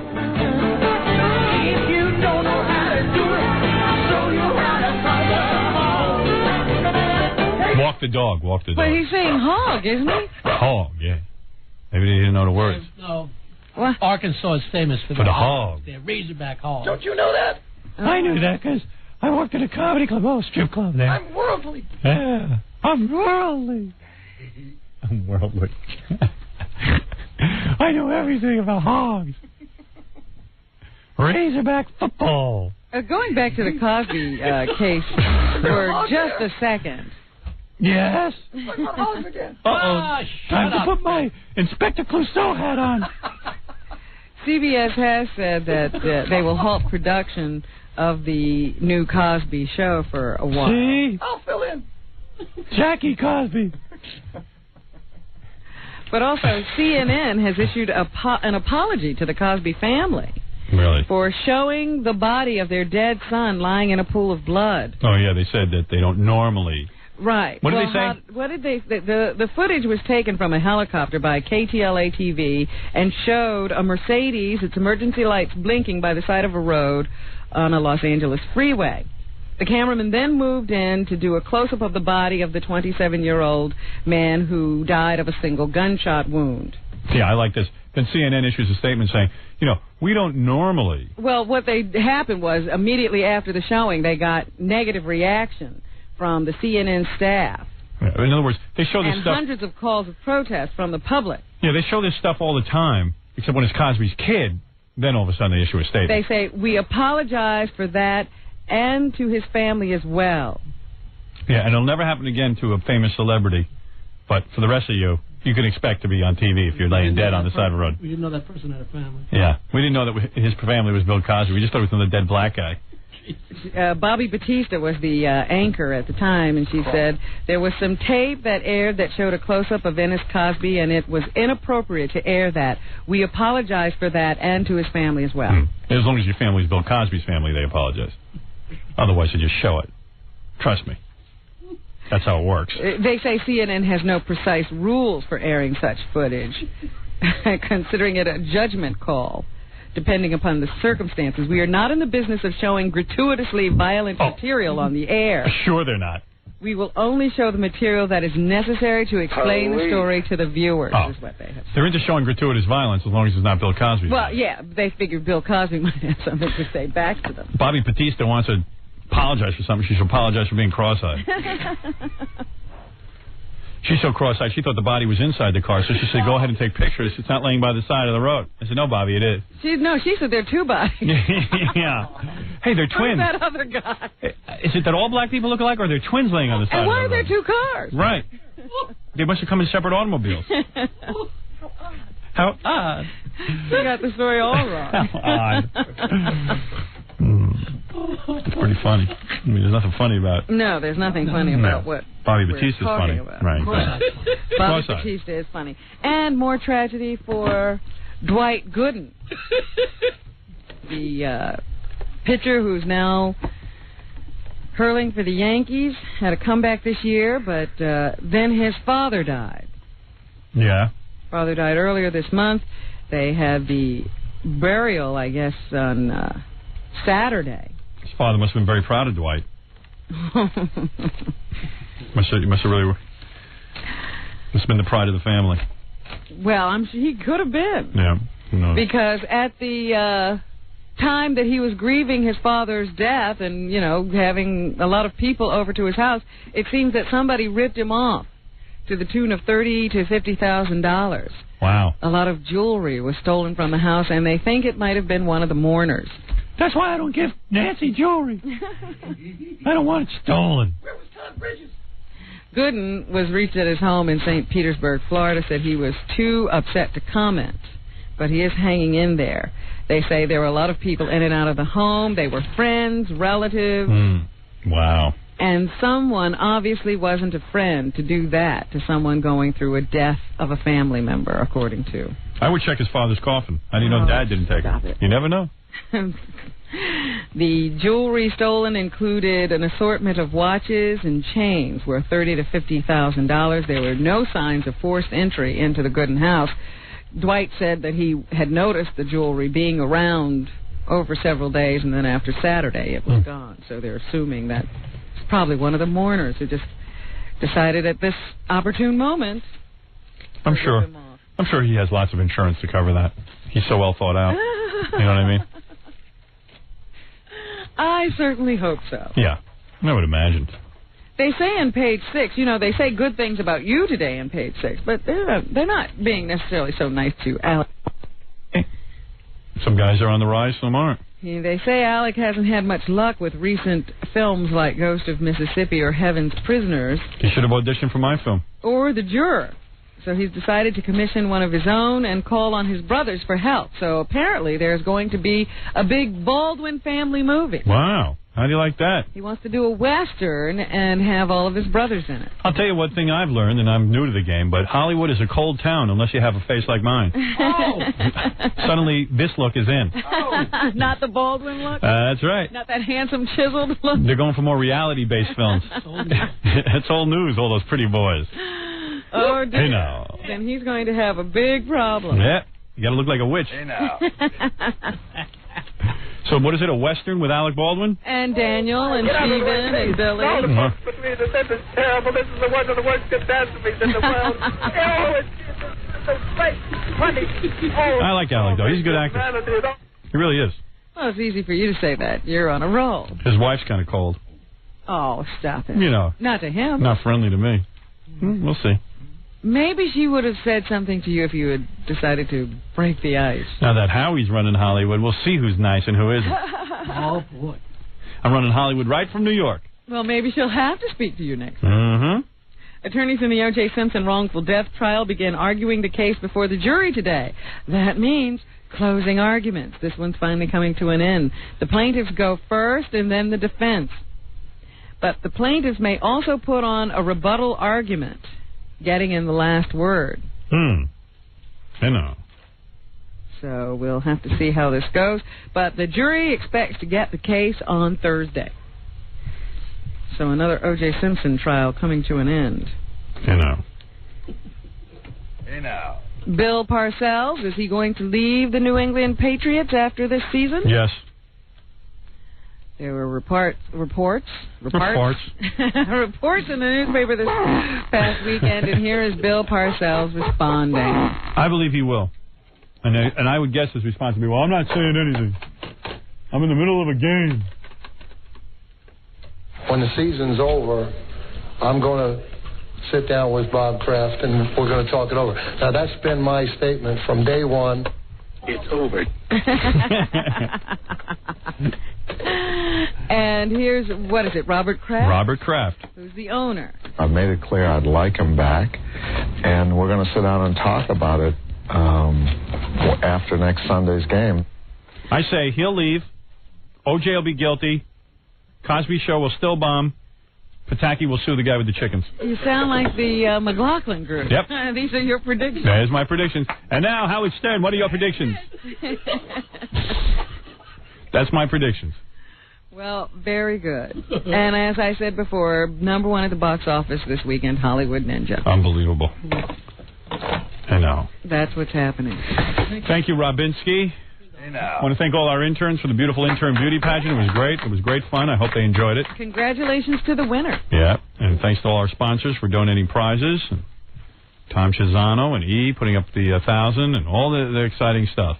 Jackie Penthouse Joke Page Martling, you're on a roll, my friend. Sergeant Pecker and the Joke Man evidently have gone platinum. They reached 78 wild minutes. Wonder what platinum means, and could Jackie ever achieve that status?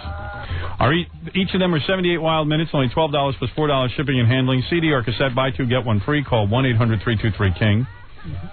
Someone was telling me the other day how funny your tape was. Who? Jackie? No. Seriously? Yeah. Jackie's always saying. Anyone of note? Yeah, it was somebody. I was at the test screening thing, and someone from Paramount or somebody said they had a package from you, and I said, "Oh, you didn't listen to it, right? You threw it in the garbage." He goes, "No, I listened to it." So I take that as positive. That was the comment? Yeah. No, I listened No, to I it. said he enjoyed it, actually. And Saturday night, February 1st at Historic Club in A, Jackie will be there live. Selling fast. And they go. Jackie's very popular there. If you want to get in on Big it. venue for him, Club and Oh, yeah. Well, That's his Madison Square Garden. The food is also a drug. In Sayreville, New Jersey. For information, visit Jokeland on the web at JackieJokeman.com. Thank you. I got to go out and score a bottle of Tylenol PM. So before I do that, I got to do a couple commercials, and we're all going to sit around and watch Fred read the plugs. All right. Cool. Right. You're listening to the Howard Stern Show. You are. Stay right there. 96.